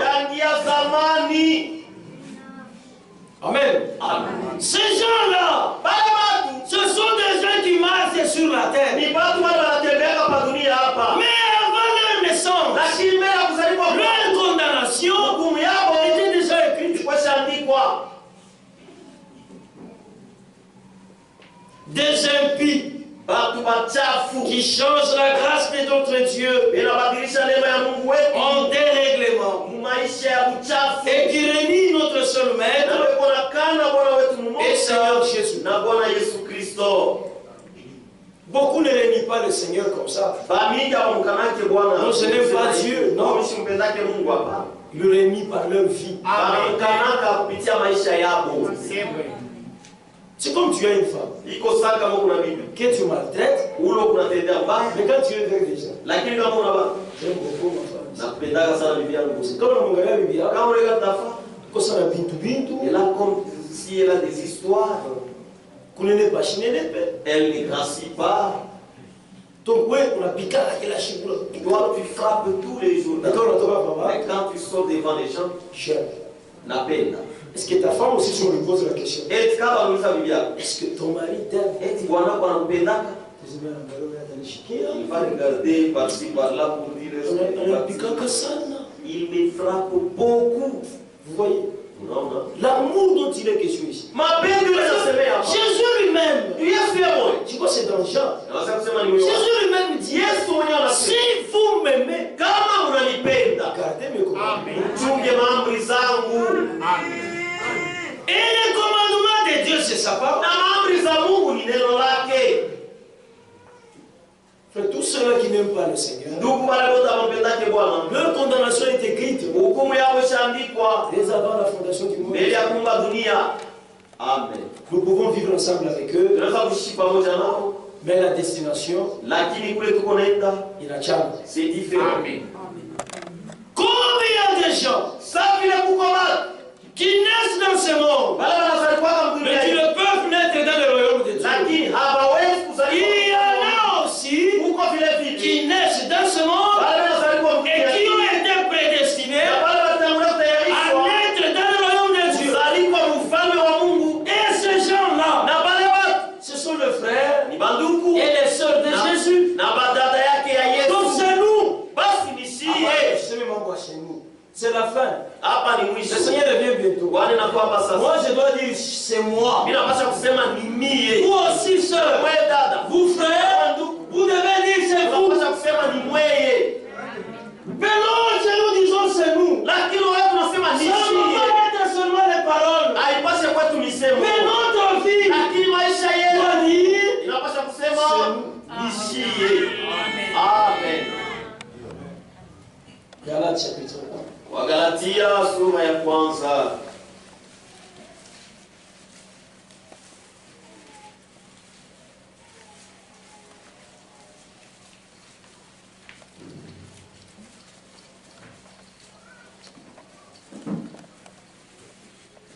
Galates chapitre 1. Wagalatia sura ya kwanza. Verset 15. Sharia ya 15. On va lire ça encore au cours de la semaine. Tulisoma tena katikati ya juma. Mais lorsque la pluie à celui qui m'avait mis à part dès le sein maternel, Lakini wakati nipendeza ule niweka pembeni tangu tumbo ya mamangu, et qui m'a appelé par sa grâce, na aliniita kwa neema yake. voyez, Unaona? dès le sein maternel, Tangia tumbo ya mama. les méchants sont pervertis. Babaya batu babaya. Dès le sein maternel, Tangia tumbo ya mama. les vrais enfants de Dieu Watoto kweli ya Mungu sont mis à part. basa wekwa pembeni. Le frère Franck, comment tu me dis? Ndugu Frank anasemea hapo asema. Avant déjà, Mbele ya ils Yohana. sont séparés. Avant déjà, mbele ya Tayari basa ils tengwa. sont déjà séparés. Tayari basa tengwa. Mis à part. Wenye kuwekwa pembeni. Par qui? Na nani? Par Dieu Mungu lui-même. mwenyewe. Amen. Vous pouvez lire ça dans Isaïe. Unaweza kusoma ile Isaya. Chapitre 49, Sura ya 19. verset 1 à 5. Shairi ya kwanza mpaka 5. Et Isaïe 49, Isaya 19. verset 1 à 5. Shairi ya kwanza mpaka aussi 5. Jérémie 1, 5. Vile vile Yeremia sura ya kwanza shairi ya 5. Donc, avant que nous puissions exister, Basi mbele ya siku wako Dieu nous a séparés des autres. Mungu alitutenga na watu wengine. Et il a dit, Na alisema ceux-ci m'appartiennent. aba ni bangu. Et il nous a envoyé sa parole Na alitutumia neno lake pour que nous puissions manifester cette parole. ili tupate kuonesha wazi neno Dans notre langage, kusema kwetu, dans notre vie. maisha yetu. Voyez, Unaona? le frère Franck dit, Ndugu Frank anasema la préparation, matayarisho c'est préparer au sujet du retour du Seigneur. ni kujitayarisha juu ya Bwana. C'est Ni mettre toutes choses de côté. kuweka vitu vyote pembeni. C'est-à-dire tout ce qui n'est pas la parole de Ni Dieu. kusema yote hayo Doit neno sortir de notre langage, inapaswa kutoka mkusema kwetu, de notre vie maisha yetu et dans notre foi. na muimani yetu. Seulement la parole de Dieu Ni neno la Mungu tu doit être écrite tunapaswa et kuaminiwa vécue na kuishi parmi ceux qui se préparent pour le katikati ya retour. wale wanajitayarisha juu ya kuja kwa Bwana. Mais lorsque nous entendons Lakini wakati tunasikia les gens parler, watu kusema, nous réalisons qu'il y a des gens tunawaambia sema tuko watu qui n'ont rien à faire au retour du Seigneur. wala habana tena mambo kufanya na kuja kwa Bwana. Il y a des Kassaïens ici, Uko Bakasai hapa, il y a des Katangais ici. uko Bakatangi hapa. Vous voyez? Unaona? Mais le ciel n'est pas pour les Kassaïens. Lakini mbingu haina juu ya Bakasai na Bakatangi. Frères et sœurs, Ndio kuna dada. si nous pouvions nous réunir au nom de la tribu, Kama tuliweza kusanyika hapa mchini ya kabila, personne ne devrait rester ici. hakuna mtu anaweza kusimama hapa. Quand vous allez chez les Balouba là-bas du Katanga, Kama unaenda kubalua wa Katanga ils ba. disent non.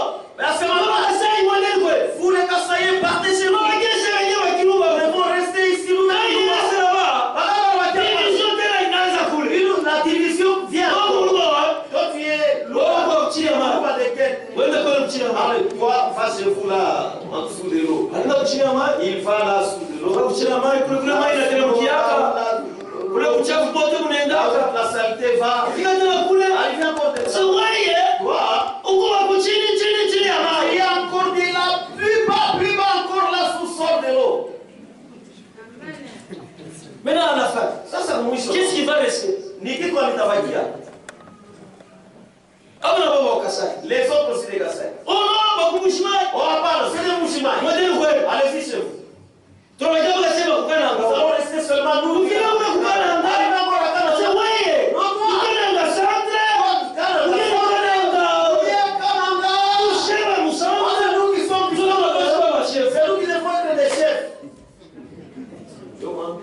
Vanité de vanité. Ubadili kwa ubadili. Yote ni ubadili tu. Donnez-vous dans la bouche. Ukinwa. Des véritables croyants. Ya mwaminifu wa kweli. Propos tribal. Wamisema Ne peuvent pas y sortir. haiwezi kama kutoka. Amen. Muko Dieu. Vous êtes comment? Même vous frères. Attends, Lorsqu'on vient chercher ta fille à mariage. wakati tunakuwa kuoa bibi yako. Tu n'as même pas le temps Hauna tena de wakati. vérifier si le frère est Ya croyant. kuangalisha kama ndugu ni mwaminifu. Angalia, Regarde. muoneshe mtoto wako. Dis à ta fille. Akuoneshe ule bwana anataka kumwoa ni wa wapi. Elle te dit, cet homme-là qui fait la plante de la mariage, Unakuta frère na yeye. tu trouves les frères aussi. Ni wale wa frère wa kushinoa ni. Ce sont les frères qui sont bien Ndio tenus. tunaona kadhalika kwa Vous voyez la sœur. nini auseme C'est nini? moi, tu ne parles pas. Qu'est-ce qu'il y a? Sina tena kusema. Je n'ai rien à dire. Useme ndio unasema kuna problem. Je pense que tu as des problèmes. Mpaka kwetu C'est chez nous. ndio waliuliza. On a posé la question. Kwa basi ana nzambi. On dit que c'est les Unaweza femmes. kuexalter. Et tu commences à exhorter. Oh non, il faut tuione bien. Nous devons bien nous connaître. Juu unaona ma famille. Parce que vous savez, les familles, Non. à part, Nous nous croyons si ton ami, que le mariage concerne deux personnes. il y a quoi, Mando et Nangaya, partout, bah oui. Et la base, Namusi, c'est l'amour il m'appelle. qui est aussi basé Il y a quoi, sur la parole de Dieu. Mwingine pale asiacha. L'autre là, il s'est dit non, non. Akasema iko compliqué. Ah, les cassins sont compliqués. Mwingine na yeye L'autre asiacha. là, non, non, de quoi. Akatangia iko Les compliqué. cassangais sont compliqués. Unaona vile Mungu anasema. Ouais, de la même manière que vous, Moi, madame, vous la c'est vous qui parlez Tout le comme monde ça. est compliqué. Et c'est vous qui êtes compliqué. C'est comme ça. Ndio kwa alisema. C'est Anataka pale c'est même pas papa, c'est maman. C'est maman. Sema tuulize mbele. Et je te pose la question. Uko kabila kani? Tu es de quelle tribu? Frère mtu samie. Frère, et Ah, non. nipate vile umeshakuadisha. Bon, c'est parce que j'ai déjà dit. Mimi kama unaniuliza. Moi, si tu me poses une telle question, je m'en vais. Parce que siwezi kuwa Kasai, Parce que je ne peux pas. siwezi kuwa Je ne Katanje. peux pas épouser. Niko na wewe mtoto wa Mungu. Usamie. Comme moi. Wewe Toi aussi. unamembelesha nini? Pourquoi tu es en train de dorloter? Unamembelesha Tu nini? es en train d'amadouer. Tu peux me niona ule déjà mfiançailles. Pourquoi on vous considère des vents qui émergent dans les Pour le fois efféminé au yao Tu es bien atani. efféminé, tu n'as pas encore épousé la Asa femme. kwa kamo. Maintenant, quand tu vas l'épouser, Uko wapi? tu es d'où? Angalia frère nani généalogie. Regardez le frère la Le généalogie. chien ndio benye bakupa kuanga. Nous, c'est nous qui va Kuna quoi? mule mbako Soyez ngasanga. dans pas quoi centre. Myombaki ya mama ndo chef leo. L'oncle de la mère, c'est lui qui est chef aujourd'hui. Eh, ndio vile. Et c'est comme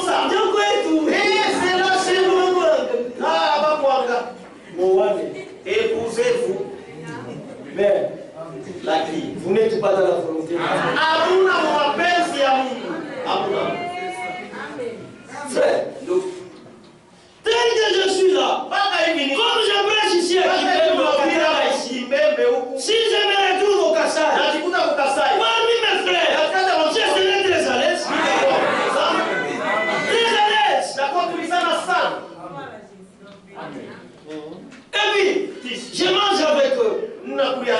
Même si ils me parlent en chinois et que moi j'ai difficile à comprendre, je n'ai même pas le temps de dire le Ishmael. Non, je n'ai pas le temps. D'ailleurs, je m'efforcerai aussi pendant mon séjour là-bas. Vous trouvez qu'on a semé dans la vie de Bambé. Oui, pour que prochainement, comme nous s'ouvrir de la souveraineté, il faut qu'on parle correctement. Vous êtes pervertis depuis le sein de votre mère. Ça, c'est comme ça. Un véritable élu de Dieu, en venant dans ce monde, il peut passer par plusieurs voies. Par de mauvaises voies. Il peut être tribalisme, il peut être un voleur, un ivrogne, mais les jours où Dieu lui fait grâce de rencontrer Christ, c'est fini. Frère, c'est fini. Nous naissons dans ce monde les enfants des hommes. Mais lorsque Dieu nous attire vers Christ, en maintenant vers lui, frère, quand j'arrive comme ça, parce que lui a dit, venez à moi, tel que vous êtes, je viens. Avec ma tribu, je viens. Mais avant d'entrer en Christ, comme je nais en lui, comme il a sali la tribu tombe. et je change d'identité. Je change d'identité. Je peux parler Chiluba, mais je ne suis pas Muluba. Je peux parler Kiluba, mais je ne suis pas Muluba. Mais qui es-tu? Je suis un citoyen des cieux.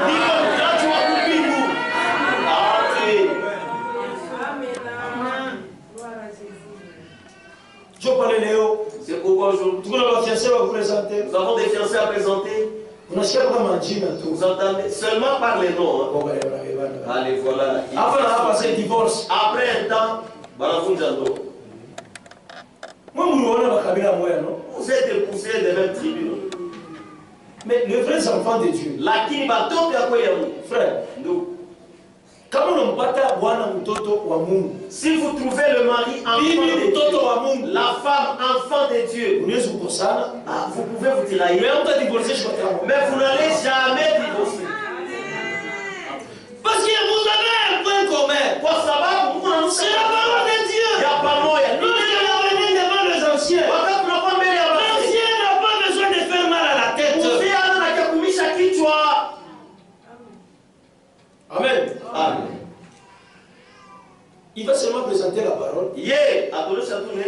Vous allez entendre les maladies. Toi, pasteur, non, c'est moi qui ai mal parlé. c'est pourquoi la Bible est pourquoi la femme elle m'a aussi Bible est non, c'est moi. C'est dit non, C'est moi qui t'ai c'est moi qui dois être. sasa wewe pasteur mkubale Et là, toi, pasteur, tu unaweza kuangalia hata commence à le regarder. huyu anajikokotea faute Celui-là prend huyu anajikokotea faute s'attire la na faute. watu nyambo leo nasikia bien Et toi-même dans ton cœur, tu te sens très bien. piga magoti hapa tombe Allez, agenouillez-vous, on va prier. mnatoka mle msaba ngala kusote Sortez de là.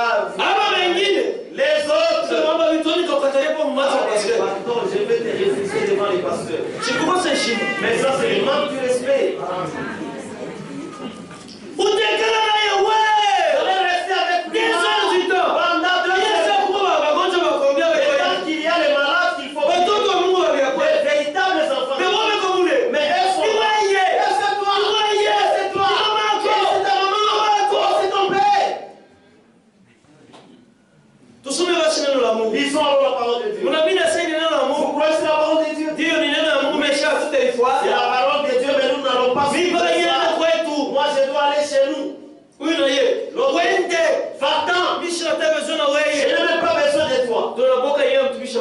Et même la crainte de l'homme de Dieu, vous ne l'avez pas. Frère, chassez des gens comme ça. Allez frère, partez d'ici. Allez-y, vous divorcez loin d'ici. J'ai un frère aussi.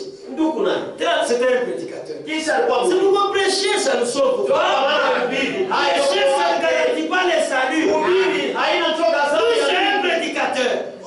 Il a donné sa fille à un frère. Un bon frère. Là où ils sont partis, ils se sont tiraillés. Au lieu d'aller chez les anciens, n'allez jamais chez vos parents. Amen. Ça, c'est un commandement du Seigneur. Si vous avez des problèmes dans vos couples, n'allez pas voir vos parents. Nous sommes là. Dieu les a établis pour ça. La fille va dire à son père. Quand son père lui dit, allez-y chez les pasteurs. Cette nuit même. Allez-y. Allez qu'il aille dire le divorce. Briser votre mariage. Les voilà. Le frère arrivé chez le pasteur étant assis. Parle. Qu'est-ce que je vais dire? Parle de ce que le papa a dit. Le papa qui a parlé, c'est ton père, mais toi parle. Qu'est-ce qu'il y a? C'est papa qui nous a envoyé. Ça comme on ne vit pas prononcer les paroles de divorce. C'est moi. Papa, c'est un ministre. Chez nous, est-ce qu'il a déjà lu une écriture? Ou un pasteur? Ou un homme de Dieu? A prononcé les paroles de divorce? Allez, retournez chez votre père qu'il aille prononcer les paroles de divorce là-bas.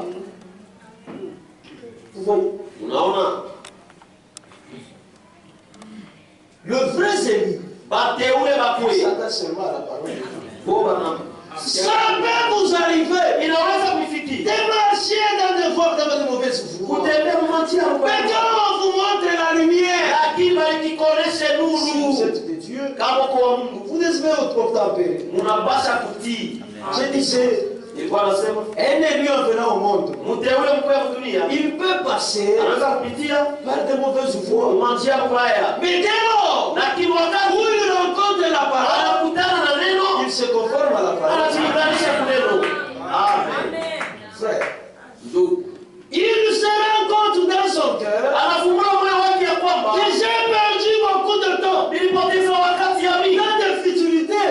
Si Dieu pouvait me faire grâce de croire alors que j'étais encore trop jeune, en tout cas j'aurais fait de grandes choses.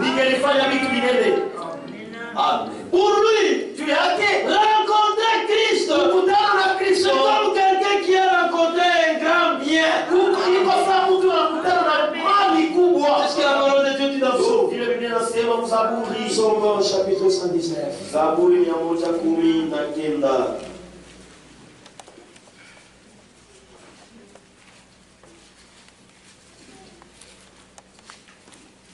Psaume 119.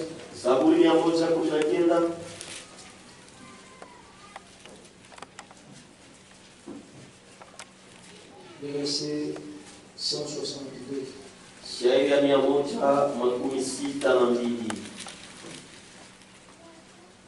Je me réjouis de ta parole,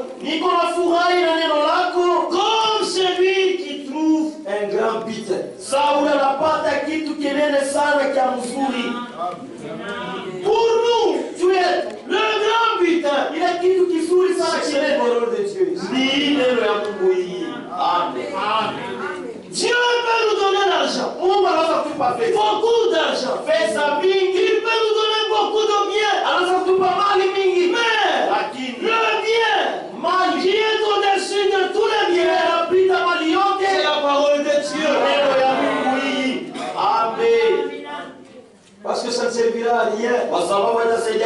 d'avoir beaucoup de richesses, kupata utajiri nyingi, et à la fin, na kumwisho aller en enfer. kwenda moto. Et il se conforme à la parole. Na iko najilinganisha kwa neno ya Mungu.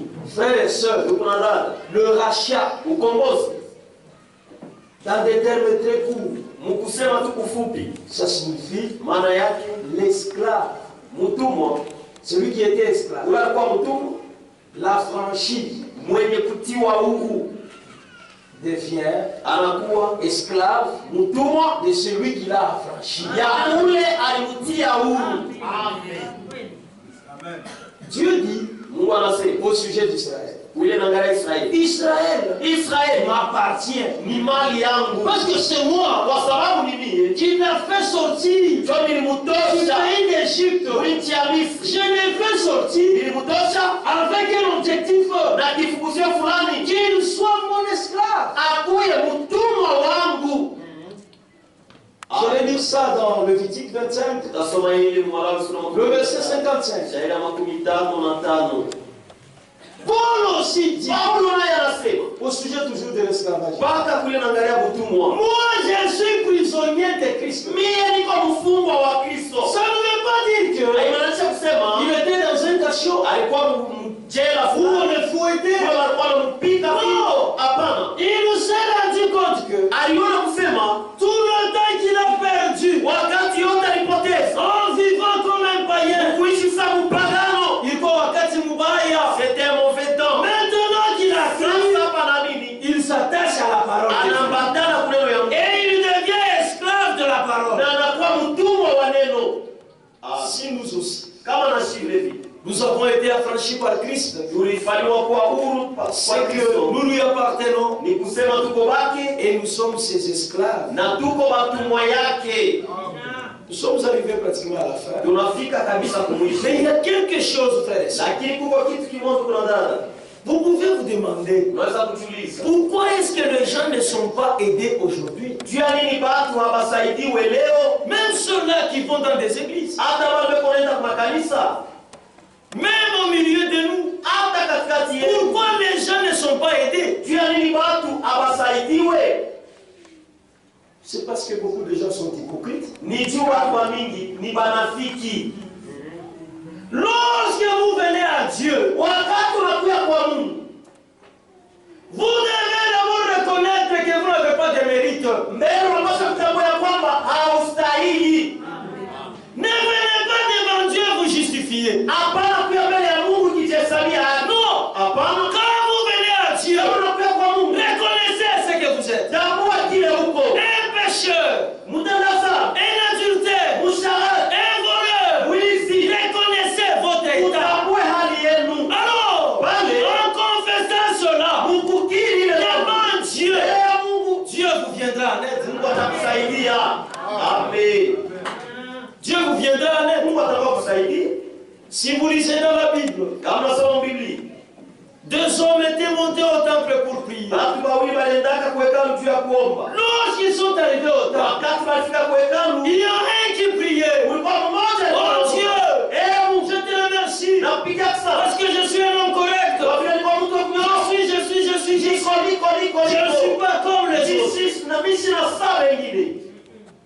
Mais l'autre, quand il est venu, Lakini yule mwingine wakati alifika, il reconnaissait son état. alitambua hali yake. Il est venu, Akakuja, il s'est mis à genoux, akatwama il magoti, a levé sa main. akanyosha mikono yake. Oh Dieu, Mungu, je sais que je ne suis pas juste. naweza kusema mimi sina mwenye haki. Je sais que je ne suis pas correct. Naweza kusema sina kunyoroka. Ma justice devant toi, Haki yangu mbele yako. c'est comme un habit souillé. Kwa sangu ya ku. Mais voici devant ta face. Mimi hapa mbele ya Ne uso wako. m'abandonne pas. Usiniachilie. Viens m'aider. Huyo msaidie. Viens me secourir. Huyo msaidie. Dieu aime des cœurs comme ça. Mungu anapenda mioyo ya vile. Amen. Dieu aime des gens comme ça. Mungu anapenda watu wa vile. Et si vous lisez la Bible, Na kama unasoma il y Biblia, a deux personnes. watu wawili. Ceux qui étaient exaucés, Ule c'est ceux qui étaient humbles. alikuwa mnyenyekevu. Ceux qui avaient reconnu son Ule état. alitambua hali yake. Frères et sœurs, Ndugu na dada, même ce matin, hata hii asubuhi Nous n'avons pas le temps de lire les Écritures. Parce que notre temps est arrivé. Vous allez lire ça dans Luc chapitre 18. Le verset 19 à 14. Matthieu 23. Matthieu 23. Le verset 14. Si vous pouvez faire ça ce matin, le Seigneur va vous recevoir. Reconnaître ce que vous êtes. Implorer sa grâce et sa miséricorde. Si Dieu vous laisse, alors ce n'est pas notre Dieu. Lorsque les cœurs est brisé, les larmes coulent. Les larmes coulent avec sincérité. Le Seigneur n'abandonne pas. Même ce matin, si vous êtes dans cette condition-là, le Seigneur va vous aider. Les soucis de Dieu, c'est que tout le monde parvienne au ciel. Que Dieu bénisse.